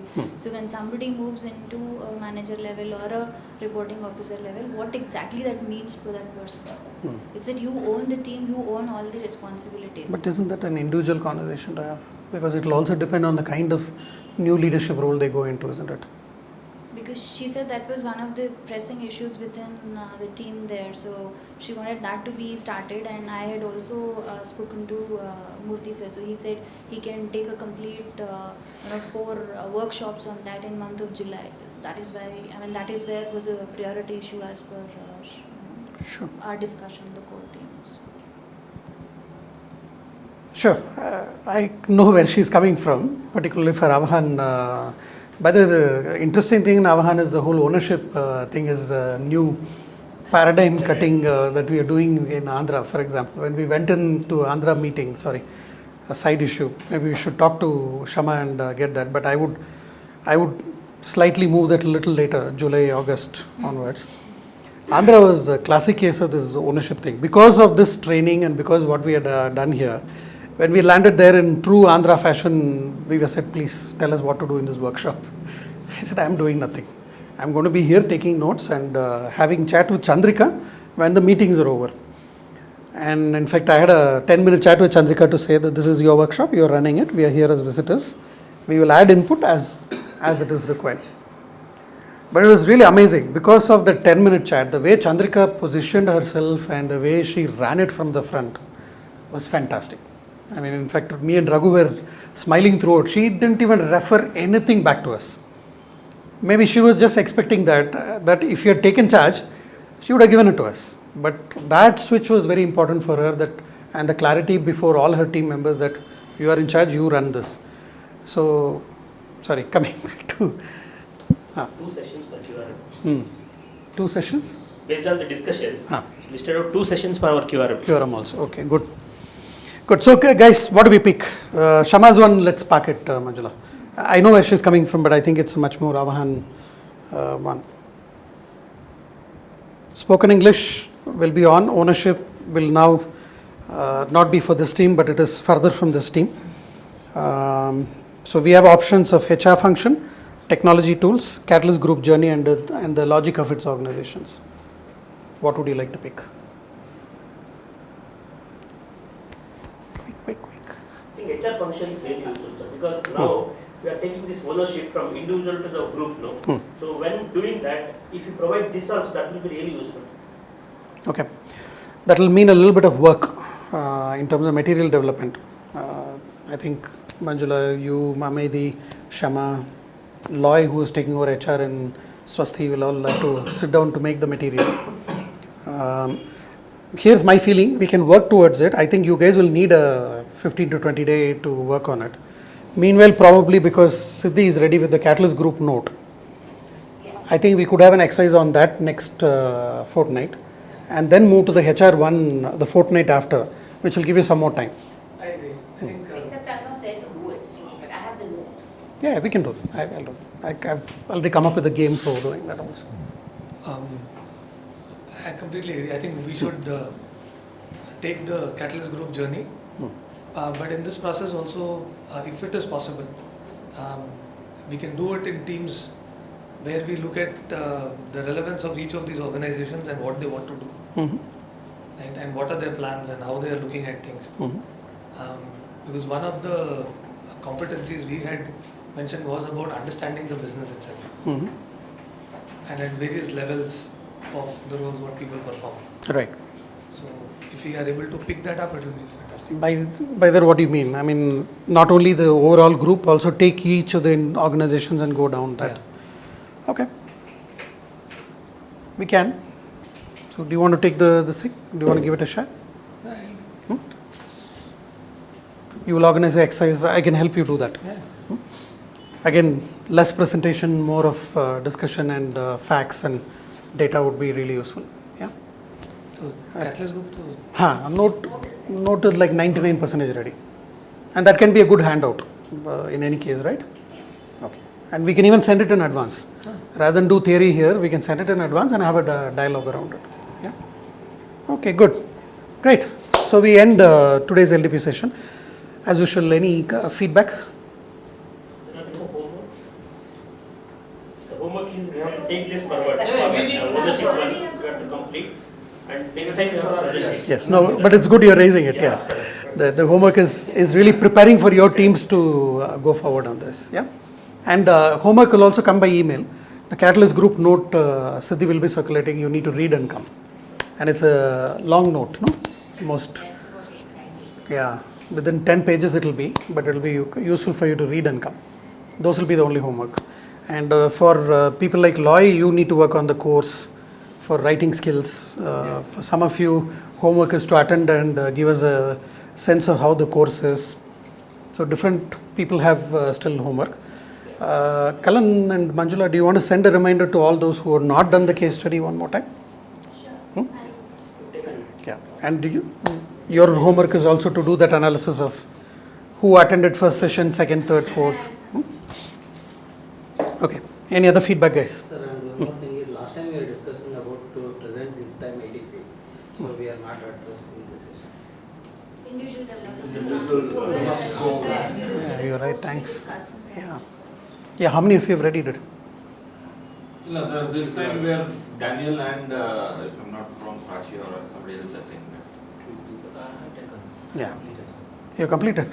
It's ready? Yeah. Okay. Can you just... I sent to Manjula. Okay. Charlie Thanks. also my reporting officer. Okay. And I asked Charlie to give me some time for refine and... No, then it's not completed. You should have done that with her. Yeah. See, the process... Next week, Charlie has given me a time. That's okay. Then complete it. Yeah, complete. Because you At need my to... end, completed. No, then it's not complete. You need to sit with your peers, with people who you report to, Narsamurthy and Shauli. And share with our members. Okay. And let us sit with Charlie. Good. Finish that, then we'll come back to it. Manjula, who are the volunteers from last time? Daniel? So last time I was in the session. Okay. Both of you are not there. But again, in the discussion, it came, I think, 30th June was the deadline to complete all. So that was the thing. Correct. And we also come out with the, once they complete it, they have to update their areas in the Excel sheet, and then we have to do some. Correct. Tanga was there. Tanga, do you remember who all? Sir, I remember Daniel and Prachi, they told they will do it. Right. And he's also saying that he volunteered. That's good. Okay. So the rest of you, 30th June is the deadline. Is the deadline. Huh? I mean, there is nothing more than that. I mean, by 30th June, if you have your development program ready, we work on it. The rest of it, I will leave it to the chief executives of the organizations to understand what it means if somebody does not want to do a development program after spending so much of time in terms of goal setting, strength finder, all of that. That is, I think, individual's choice and the head of the organization's choice. Okay. So, but by 30th June, we will not move the deadline. All of you should have a development plan for the very obvious reason. Yeah. Okay. Feedback, quick.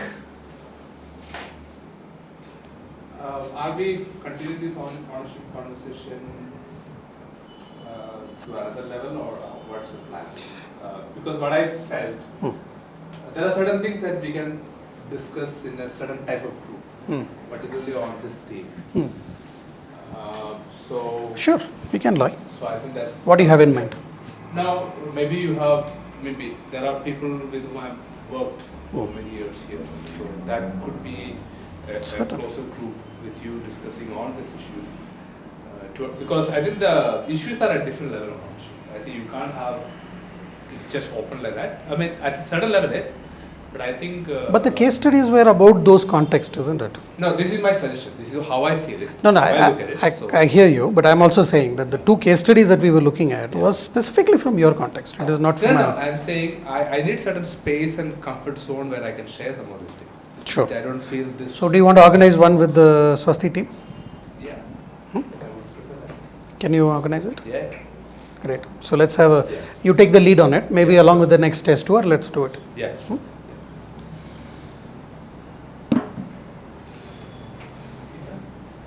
Feedback, I'm still waiting. I like the session of the influencing one. I think it was a good point of discussions, and the kind of discussions were good. We also left it in a way where people have to explore and do it further. But I think it was a bit of an anticlimax in the end, because rather than concluding about what does it mean and how you have to take this forward, too much of discussions on what should be spoken when people go to Nandlal. Right? And I also kind of understood that Nandlal tried to bring the whole discussion back to influencing, saying that this is the influencing what you should do and others. But I think, the overall... Thanks to me. At least I just felt that it was a bit of an anticlimax with too much of discussion on what people should do when they go to Nandlal, rather than looking at the fact of how influencing is important and how each individual will have to explore further.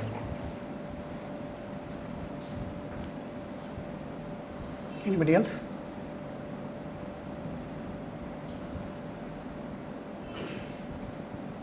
No? Okay, so request that core group to stay back. Let's have lunch and quickly catch up because we need to plan out the next sessions. Yeah.